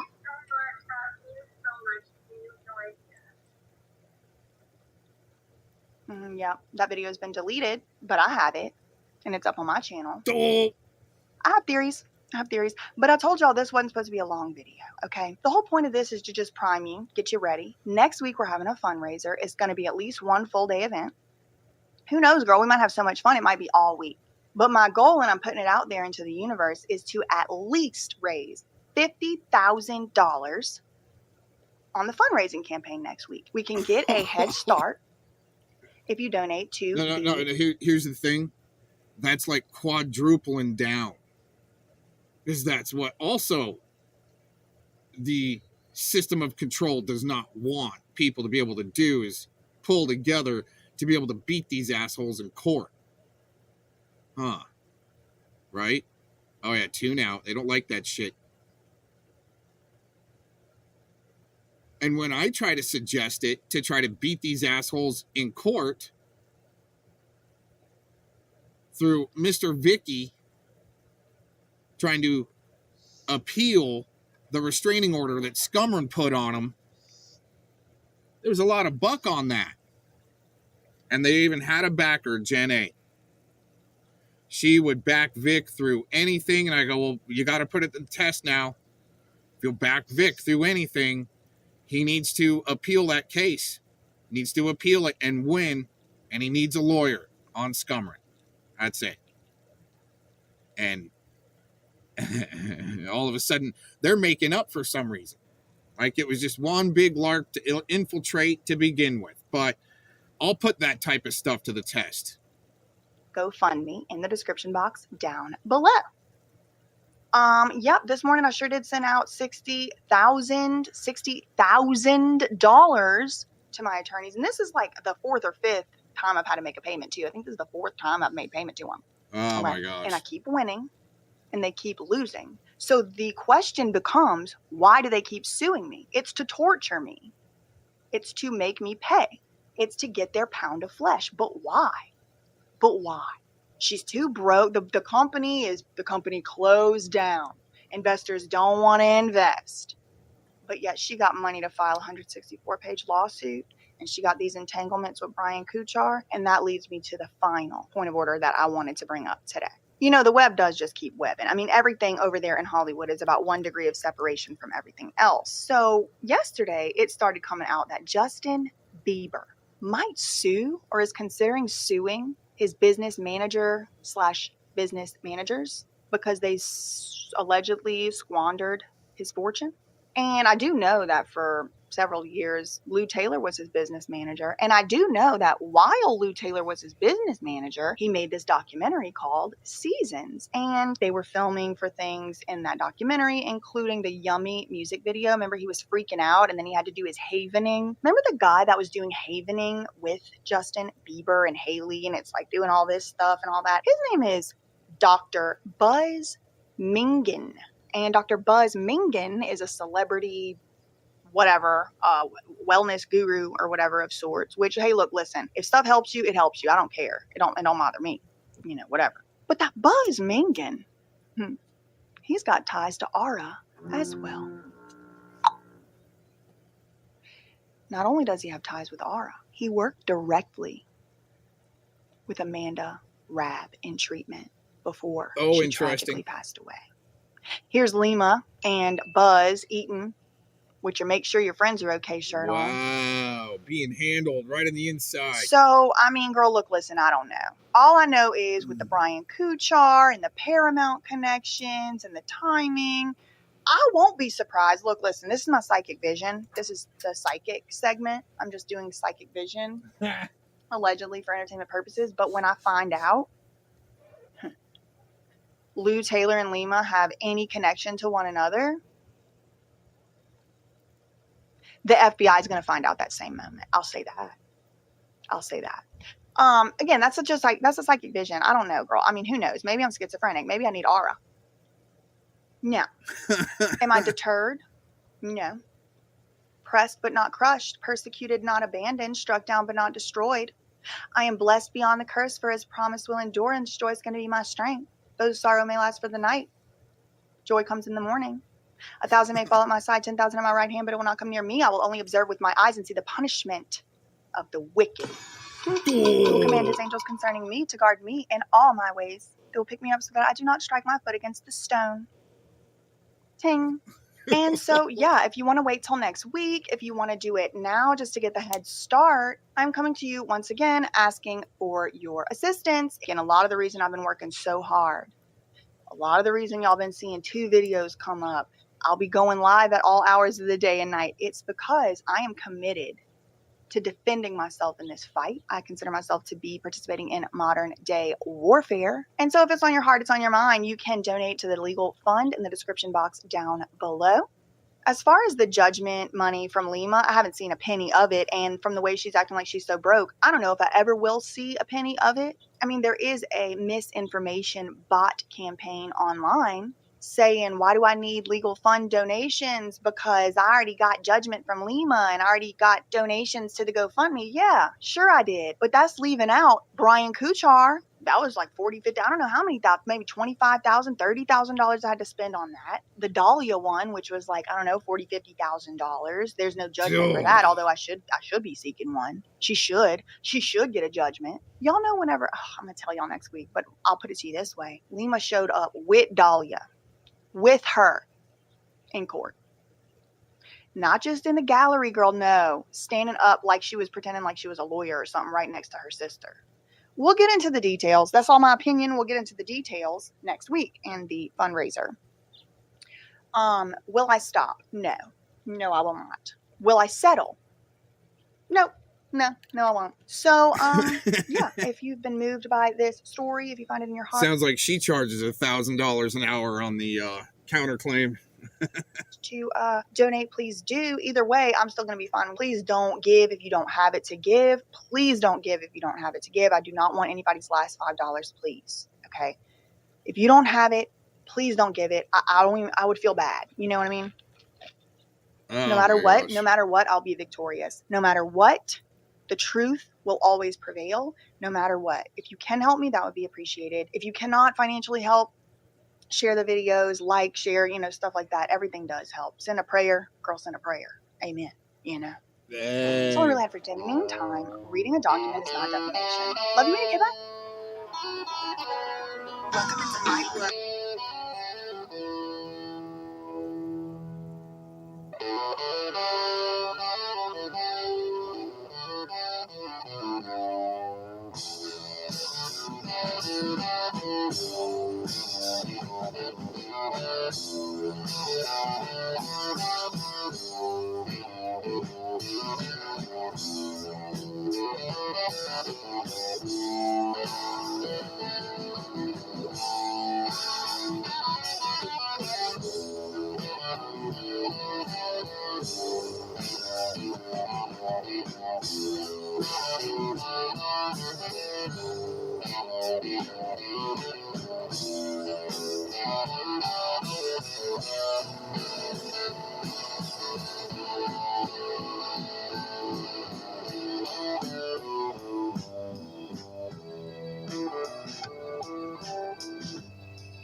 Done anybody wrong.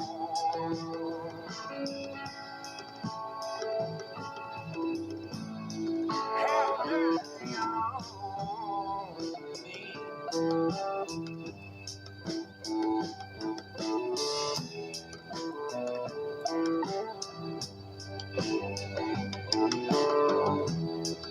If I did anybody wrong,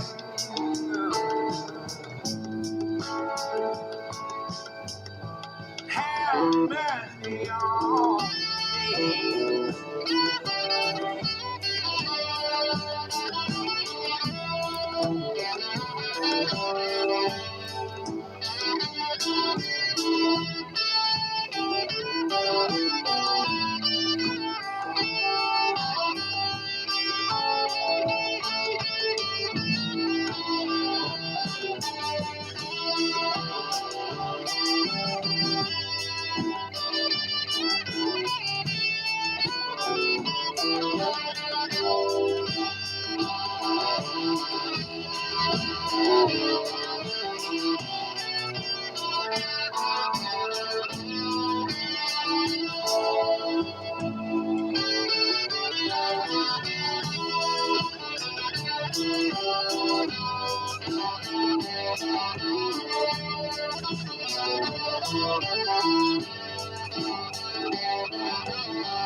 But yeah, like a good one is nice too. It's a bit more kind of nice, lighter, but dry rosé in Provence, right? You guys are they're doing rosés out of Australia now, right?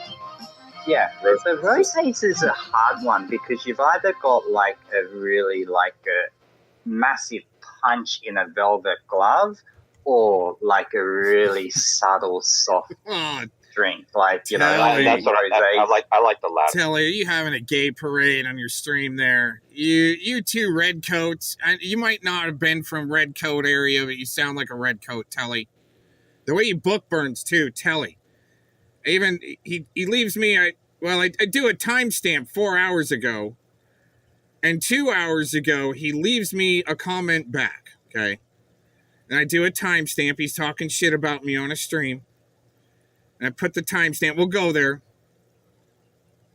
Go. Telly is afraid to let certain people panel with him because he'll get owned. He comments back, Gomez too scared to panel up when it was revealed he was in secret talks with Ed. He book burns my comment back saying, it was before I knew it was about his charges. It was one time, and I know you're going to book burn this comment, and he did. Okay, see, secret talks. Is that type of gang stalking crew that BJ was just talking about? So you guys can have a gay parade?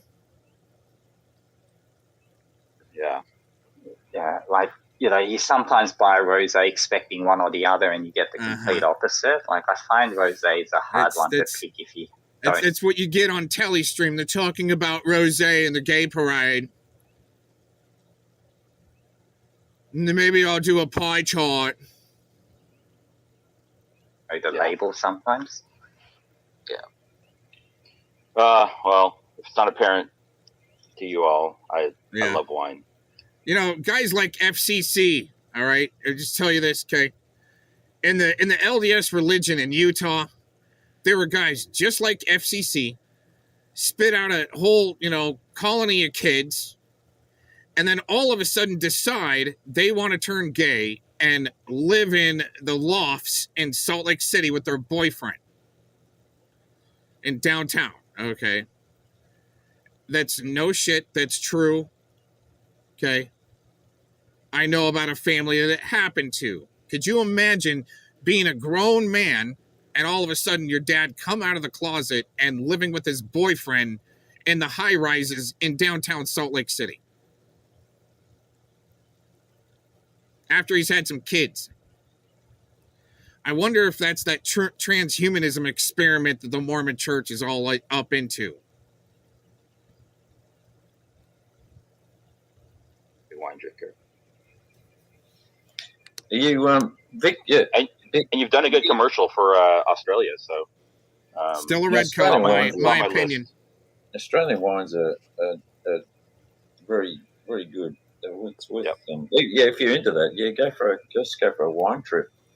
Yep. Plenty of good food around as well. A lot of the wineries, the restaurant sort of wine experience thing, and you can stay at a lot of them too. As long as you can tolerate the Australian people, I guess. Yeah, just don't say your name's FCC, and they'll probably let you live because we put the word out about you over there. So there is you're unlikely to survive. Your local law enforcement has been notified. Yeah. We don't use law enforcement in Australia. We don't rely on them to do our fucking dirty work.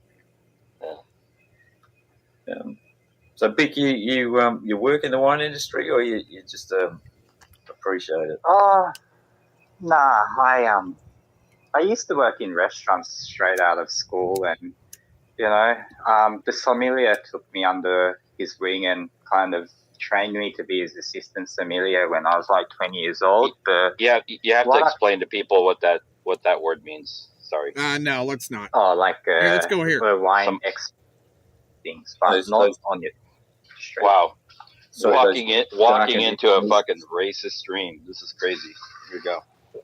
Oh shit! Unbelievable, dude. I was going to say that gun buyback happened on the back of a mass shooting in Tasmania, didn't it? Brian. Something Brian, wasn't it? Yeah. It was a guy had an automatic weapon, and he went to an old. It was a tourist place, a ruin of some fucking colonised. Anyway, in Tasmania, and he shot a load of people, and it was on the back of that they did the gun buyback. So it took weapons sort of out of society a little bit. But farmers still have them. You can get a license for them for hunting and roost shooting and shooting fucking Mexicans. But that's more for rifles, though, isn't it? That we can still get rifles. There's no reason. There's no reason for handguns. Is the we get like spear gun murders and shit. What a cuck, Telly! You are such a cuck. No reason for handguns. No wonder you're such a book burning bitch. Instead, though, you every now and then get those fishing spear guns used to kill someone. Just got to be more creative. That's all. Yeah. Vic, is it true that you're a New Zealand Islamic? Is that true? No, I'm a Pakistani. Oh, okay. Wasn't it Indonesian? Wasn't it a darkened Indonesian? Yeah, Indonesian. Sorry. Yeah. A black-skinned Indonesian. I clarified in chat that I'm Pakistani, and that's when Jeff went hard on me being a Muslim and this and that. So yeah, he was calling me black, so I fed it into him. Oh shit! Aren't you a fucking Jap? Yeah, and like everyone knows except him. Like that's why. You can all.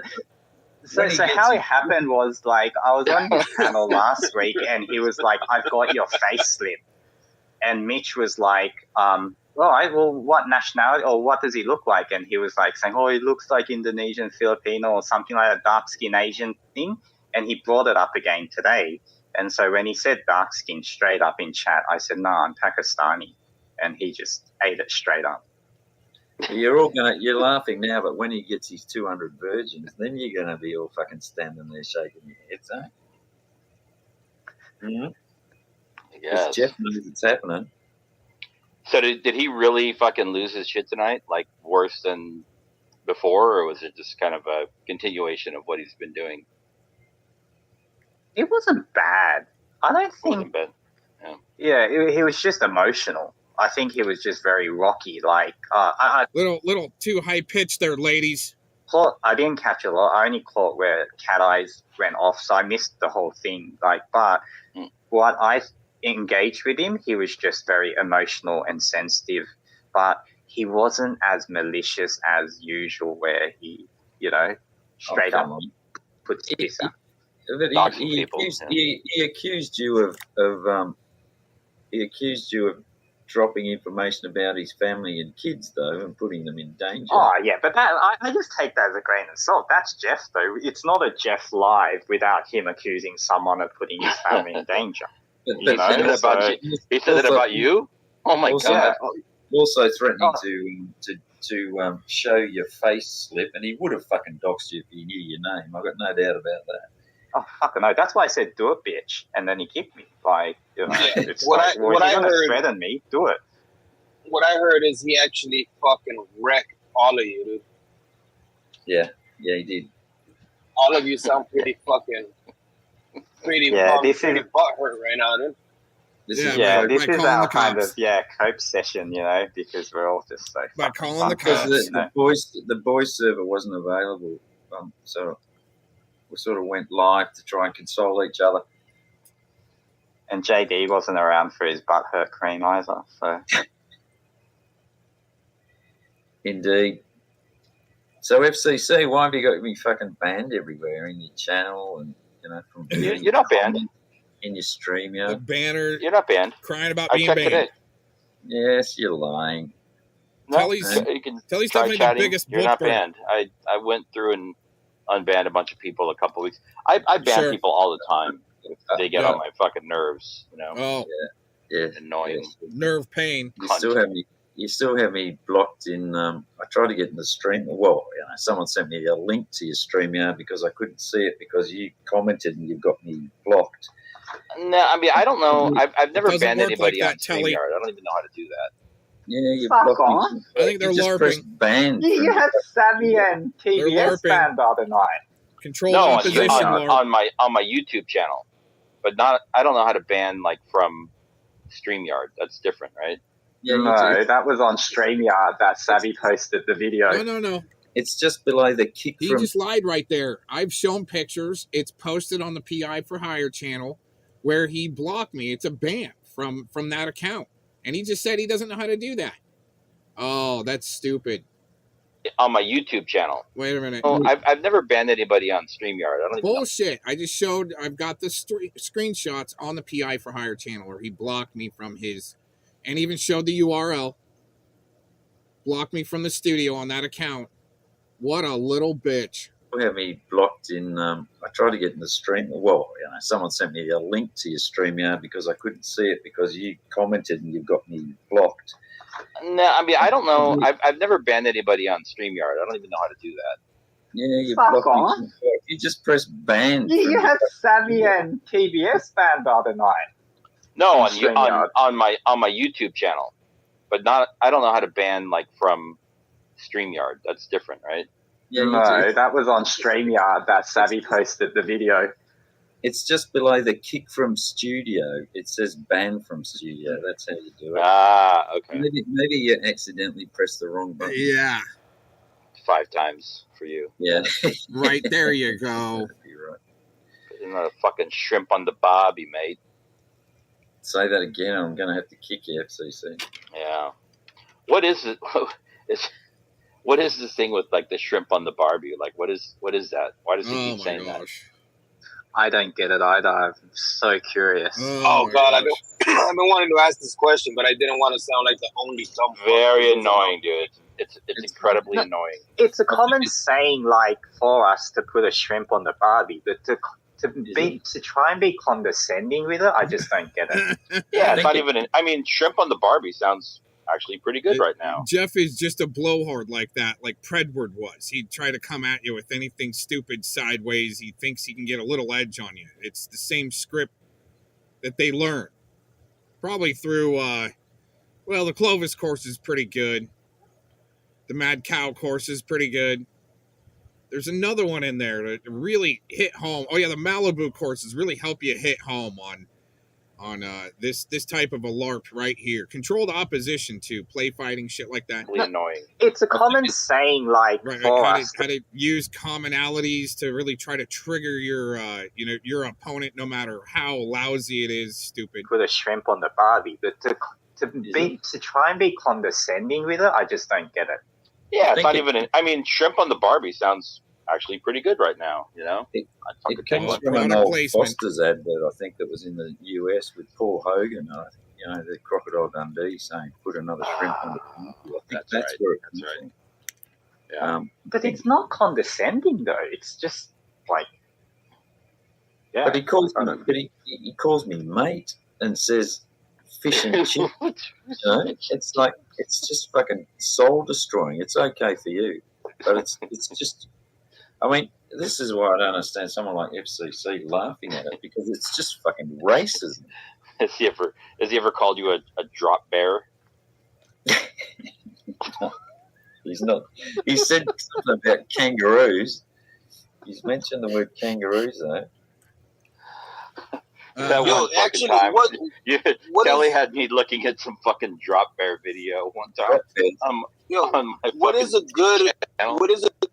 good slur or a good insult for you fucking Australians though? That's a good question. There isn't one, mate. We just take everything in our stride. That's just call them fucking criminals, dude. They're criminals. Indigents. There's nothing you can come up with that we haven't already called each other. Castaways. Yeah, but there's. Well, I know that they don't like to be made fun of about the Foster's beer. It's got to be a fucking word, no? Nah. And go up to him. I got a knife. You got a knife? See, like, I don't like that either. They think it's stupid. In school, like, when we're racist, like, friends call each other racist names and stuff. So, like, I was always a nip or a jap. Aussie's a skip, but it's not really racist. Like, a lot of people embrace it, I think. A skip? Yeah, like Skippy from Skippy the Kangaroo. Okay. The skip. No, that's lame. Yeah, we need something better than that. I kind of like the shrimp on the Barbie thing. Like, for me, someone says shrimp on the Barbie, I'll be like, hell yeah. Like, it's not derogatory. It's just like, oh yeah, sweet. So do you call them shrimps over on the East Coast, do you? No, we tend to say prawns. Yeah, we call them prawns as well. Oh my gosh, the small talk. It must be the American Foster had to say shrimps on the Barbie. It is. It's like, they've made it palatable to the rest of the world. No fucker calls them shrimps over in Australia. And anyway, we don't put shrimps on the Barbie. If you're going to do that, you put a bloody crayfish on there or something. You don't mess around with shrimps. East Coast does. We would put like prawn on a skewer and put on the Barbie. Okay, let's get to the good stuff here. But it comes back to that sort of fucking friend thing again, doesn't it? Like, that loyalty. Oh, see, just another point. You'll notice how fucking Domain isn't probably coming back. That timeout was for 5 minutes. I had a bit of a look, and he hasn't come back. He'll be fucking sulking now. He's probably crying to Missy. Now, there's this fuckwit. No wonder no wonder Telly didn't want me on panel. Just a load bunch of pointless, proofless drama, lol. Who's Shizzle? I've seen the name and stuff. Is that someone that came from... I don't know, is he Gomez, mate? I think... Yeah, like, that's what I was thinking. Is it? I don't even know who this Bick guy is, but it seems like the gay parade's watching. Oh, fuck knows. I think it might be.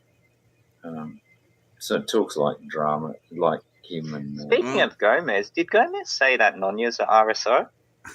See, that's what happens in the gay parade sector. They can't get their shit right, especially with Vic at the lead with the head of it with constipation. I think it might be. So it talks like drama, like him and... Speaking of Gomez, did Gomez say that Nonya's an RSO? Oh, look, I don't know. Gomez says all sorts of shit. He made these comments. I trolled him yesterday. Oh, I wouldn't call that trolling. I would say that's just being a bitch and running your GCHQ shit that you're double reversing on that you don't work for, which you're running the same damn script. So, you want to run the same damn script as them, I'm going to label you something like that. I can't remember what it was. It was some chat and someone had said that Gomez had a talk with there's Ed. There's Moosey. Call him hair grease Moose. He is kind of like I don't need to give in the racial slurs, but it would have been funny if I would have said it. But, yeah, Moose is in the chat. Oh, Gomez called me an RSO. Not typing, yeah, I called Gomez Chomez, so he called me RSO Moose. Ha ha, so what? No, RSO Moose is going to go, oh, I'm a victim like Fellowmon Shizzle. He said I'm an RSO after I called him Chomez. But you know who I learned that from was Slovid, since you can get away with it. Privately about some other RSO or something. And none you repeated it. Put this comment underneath it. So Gomez was in private talks with Ed, ... or something like that. And he fucking jumped on it. Right. I jumped on it, yeah. And then he book burns to try to keep his rhetoric or bullshit stacked. And that's what a good little GCHQ bow to the crown redcoat from Australia would do in that program. You want to run the script and play like them, I'll treat you accordingly. It started to get... it wasn't talks. Don't you know the difference between singular and plural? And anyway, I fucking wound him up, and he ended up popping a live and he wanted me. He definitely was watching to find the channel and book burning his comments, my comments. To go up there so he could confront me about this, these comments that I made under his comments in some fucking chat. I can't even remember where it fucking was. But he's so easy. He's convinced that on GCHQ. There's the good double reverse, and then laugh about it with your little shill buddy in your gay parade as you're twisting shit around and not really correcting it. And then book burning, laps, comments section. Okay. I'll just keep on putting you on blast when you want to bring me up or you feel like trolling all of a sudden. Except I'll just make it heard across the internet. The Security UK, whatever that is. A paid actor for European cybersecurity, just in here to fucking bring him down and spread misinformation. Well, that's what we just went through with BJ a few minutes ago. The way the gang stalking crews work to shut her up, to try to shut her up, bury her in legal lawfare. 60 grand in a hole, hundreds of thousands of dollars in the hole. It's either you get throttled the shit out of and shill bags like Telly that just keep their thumb on you, which they think they are, but I much rather go this route and not be having a big channel and cuck to their little, what do they call it? Preferential program. Oh my gosh. Maybe that's how they're finding their influencers, getting them into the preferential program, and then all of a sudden their rights are being signed over by another influencer. They're going to rehab like Bam Margera. Well, I don't know if he went to rehab, but they shut him up for a minute. What fucking idiots. Some of these people, like, the narrow-mindedness or the conspiracy-laced angles that some of these people take, there's quite a few people, whether it's in our kind of extended community or just on YouTube, like, you look at certain channels, they've been on YouTube for over 10 years, they still don't really get views and they just talk Right. And showbags talk like that because your first channel that was getting 20K hits on videos is gone. Through their nefarious little bullshit means of censorship, sending their shillbag gang stalking through the internet pieces of shit that's supposed to fall out into the streets on you by other pieces of shit when the online stalking doesn't work. So we just went through, BJ spilled it. Yeah. Shit. And you're just there going, are these cunts really that dumb? Or do they just not use their brain enough to even have any logical thinking to realize how dumb they sound? But, yeah. Anyway. No. You little spineless pricks that sold out to the redcoats, no matter what country you're from, in Europe and Australia. You guys cuck to it, which more just Chinese censorship that you're helping integrate. That's right. When it really starts to burn, hey, they gotta tune out. They can only take so much truth. They gotta take that little bit and go, oh man, that's enough. I can twist that around. That hurts. No, there's more. Especially the way Mr. Moose gets owned in the chat over here. Well, it's like Becky's a classic one. The Becky, the OG. I saw she popped into Jeb's towards the end when the drama started hitting. Cat Eyes lost a wrench and Christy was saying take mine, and she popped up then. And she's the same, she's got some personal beef with somebody. Well, why are these guys so afraid of somebody from their outside of their little sector to come on and ask a few questions? Shizzle was trying to get on there. I'm seeing in the chat. He's not letting him on.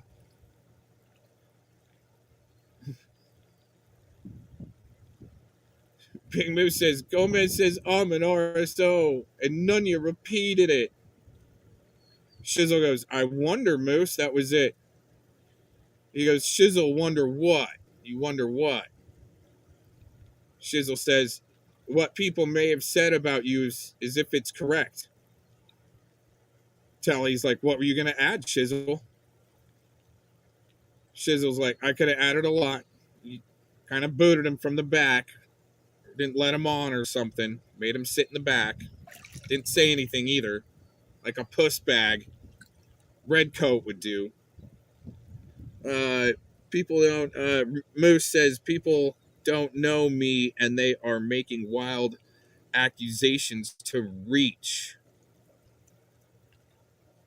Well, what about your wild accusations? And then when you get swung back on and you're saying you're the best restreamer out there since July.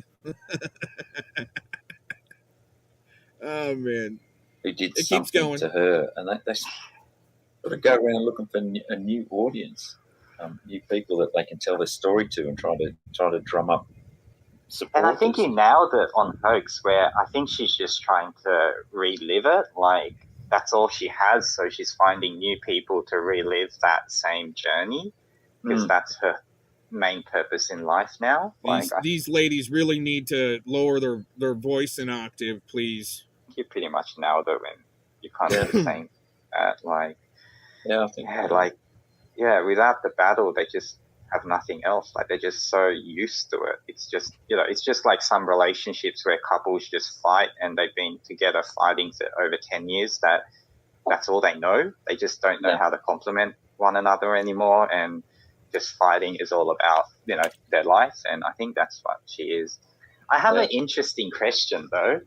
But it sounds like, from what I've gathered, and apparently this BIC character, I don't even know who he is, but like I said, the gay parade sector's been watching, obviously. Huh, Telly? Are you one of those in Salt Lake City that left their family for a boyfriend at 50? Well, just wondering. I mean, just for drama news purposes only. And then Shizzle puts in the chat, I wonder, Moose, about the RSO stuff. Big Moose says, keep it up, Shizzle. Until he says, bummer, we lost Shizzle's input. Moose said, stay pressed. What's her name? Something C. Lopez? Carol? Cindy. No. Cindy. Cindy. Is she like another one of those internet women? Gosh, because if you search her name on YouTube, there's one video that comes up and it's her going on to someone else's panel crying about her docs or something about that. I didn't really bother listening to it. Just for someone I don't know, I just couldn't capture any interest. So, but I just skimmed through it to know, and then I just got this gut feeling that maybe she's just one of those Clovises and those women online that just. I don't know. Not the impression I got. She seemed to be more interested in her sister's channel than anything about herself. Was my take on it. And she certainly hasn't talked to anything about her own. All right, got to mute just for a minute.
Yeah, definitely a full moon going on out there.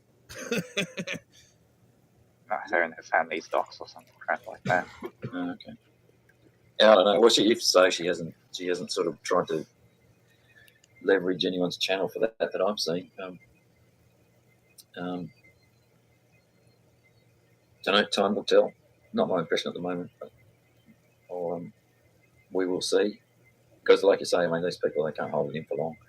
So it's pretty easy. You just need to poke at them a little bit, like Becky, and eventually they'll start. Just poke at them. See, ranting about. See, you just got to poke at them a little bit. Telly says. How you don't care about what happened to their niece or their fucking daughter or whatever, and how this person did this to me and that person did that, and then out of the woodwork and lurking in the background will come her, nemesis will pop up in chat, and then they'll start fucking going at it one-on-one. Yeah, actually, I hadn't seen Becky around for a while until like this time in Jeff's when she popped up with her wrench. Oh dear. Yeah, she's a funny fucking girl, that one. Well, Jeff's obviously got. All right, so what I'm going to do is I'm just going to kind of mute him because he's just talking stupid. Okay, that type of dry red coat humor doesn't make me laugh. Let's put it that way. Not entertaining, except what's going on here in the chat. Shizzle and Moose going back and forth. Moose says, "Stay pressed." Shizzle comes back. He's just going to keep on asking questions. Moose says, "Yeah, that is true." So he asks Moose, "Well, are you an RSO?" He just says, "Are you?" And Moose says he's not an RSO. He's 0 charges in his life ever, if that's what you're asking. He moved west to do better. And so Shizzle says, "Why would somebody ask that about you, Moose? Or make that accusation?" And then he goes, well, ask Gomez. You know. Oh, you know. But he doesn't want to admit to it that, you know, he wanted to throw that type of stuff around first. And when he gets it back, oh, it is a cry fest. Shizzle goes, well, did you talk shit on him first? You did ask. Oh, and then Moose comes back. See, here's the subversiveness. You have no friend, Shizzle. You said it recently. What does that have to do with just telling the truth? So he says, answer the question. Moose redirects it and says, be direct. So he says it again. Did you talk shit on him? Moose says, who? To play dumb. The people that you claim said that about you being an RSO. Got to fast forward a little bit. We're just going through the chat. Oh, and now he's just saying that's being indirect. See, that's just the shill move. That's some shill shit right there. Is it offset, Moose? Moosey means, have you talked shit about Gomez? He mentioned another name. If you want to be specific, Moose did talk shit on Gomez. You're leaving a name out, clever guy.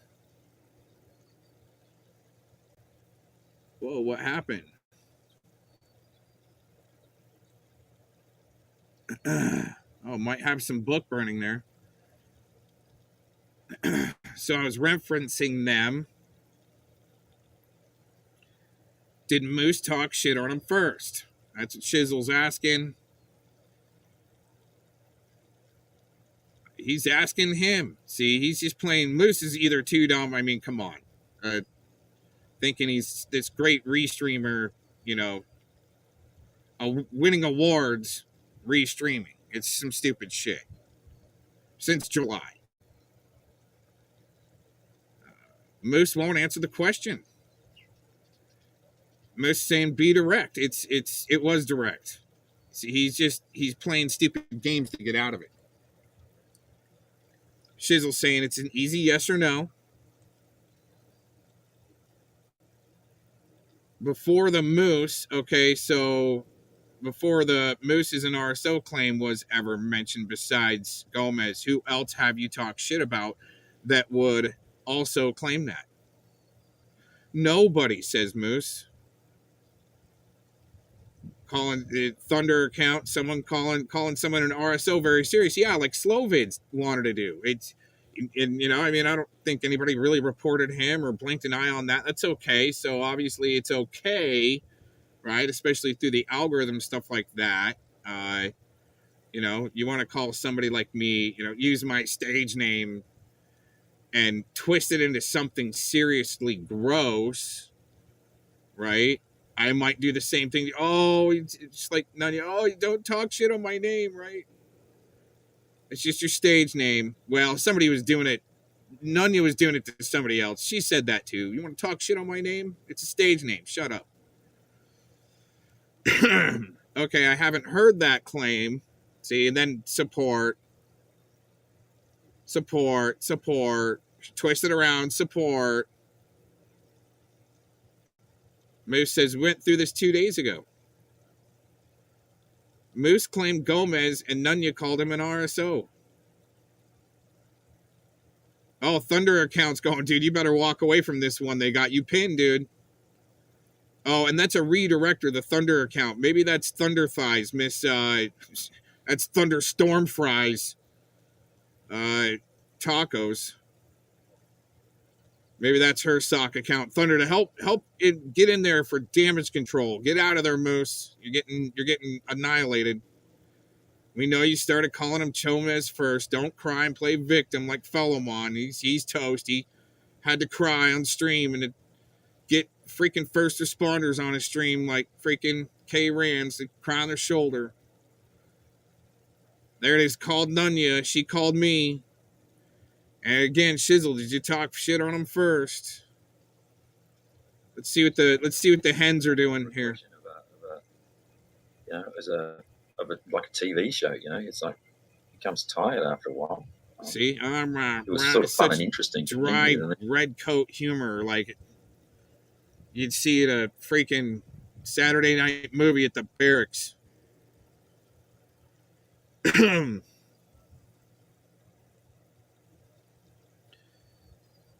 What did you call them, Moose? He said, oh, deflect with shadow band. Them? Right, them. The same, and then it's, it's had yep, season Big 3 Moose, where Thunder's calling it out. Big Moose up to odd stuff now. Yep, being called shark, out. and it's become a bit karaoke. They're gonna have to freaking flip sides on them when they lose. Sure that Nick Cuck and Spamgela and all these other weirdos, Looney Junie, helping out Moose will just feel the heat from this one. Moose is who is feeding you, Shizzle? That's I'm responding. I'm not feeding anyone. Mr. Cox here. Them, Gomez and Nunya.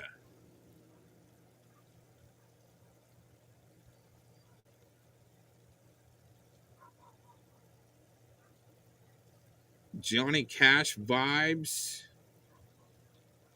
Gomez said it, and Nunya repeat it. Yeah, but why? Why would I do something like that, you shill bags? Moose won't answer the question.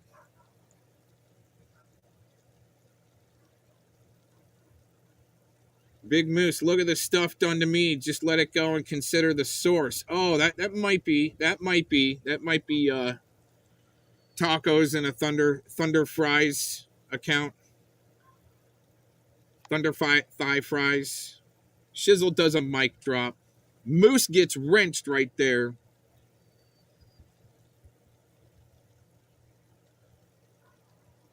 And total deflection from there. Not questioned. Oh, poor victim, Big Moose. Thunder helps him re-deflect. And that's it. Isn't that amazing? Moose gets wrenched. If Thunder is pissing him off, they can do a lap. Sees a total outright book burning little bound to the Redcoats. They got to show that they're neutral to go at. The Thunder accounts got to go at Moose a little bit. But that's some social media drama news coming out of the chat room last night. Big drama meltdown debacle. Oh, Moose saying, I'm fast forwarding here. Moose is saying that he's retiring. Sure, right. That's in the script. Like he had a ridiculous number, right? And you're there going, well, because he only decoyed and, PvP, Alex, FDK, these people are catching, does it mean that he does nothing? Like, it's like back when I used to help teams, like, if you're only helping back end, maybe admin stuff, does that mean that you're not? There you go. There you go. Big Moose says he's dying goodbye. More suicide LARPing when you get pushed into the corner and can't answer shit because you're on the losing team. There it is in the chat. In Telly's chat. Probably not going to call it out like the Vic. Oh, when he gets pressed. Fuck off with that bullshit. Vic says his God is higher than God. It's still the God of the world, which isn't higher than God. You just got more access to that lowercase g because you're a loser. With Telly, big L in the middle. For not calling it out. I at least give Jeff a little bit of credit for calling it out. Fucking scumbags, at least. Anyways, I gotta get out of here. Thanks for tuning in. Here's some music. That's all I got for you today. Double dipping. Doing a double dip in the hot tub. Here's one from Monophonics. Hang on. See what it sounds like. Oh.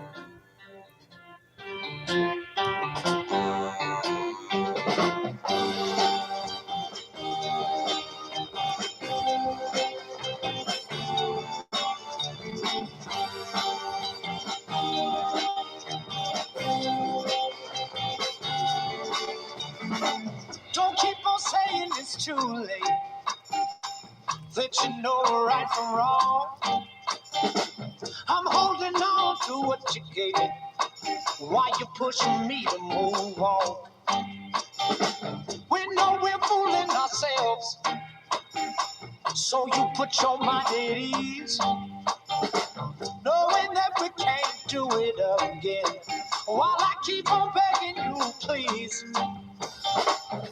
don't leave me hanging on in and out of love. Don't leave me hanging on in and out of love.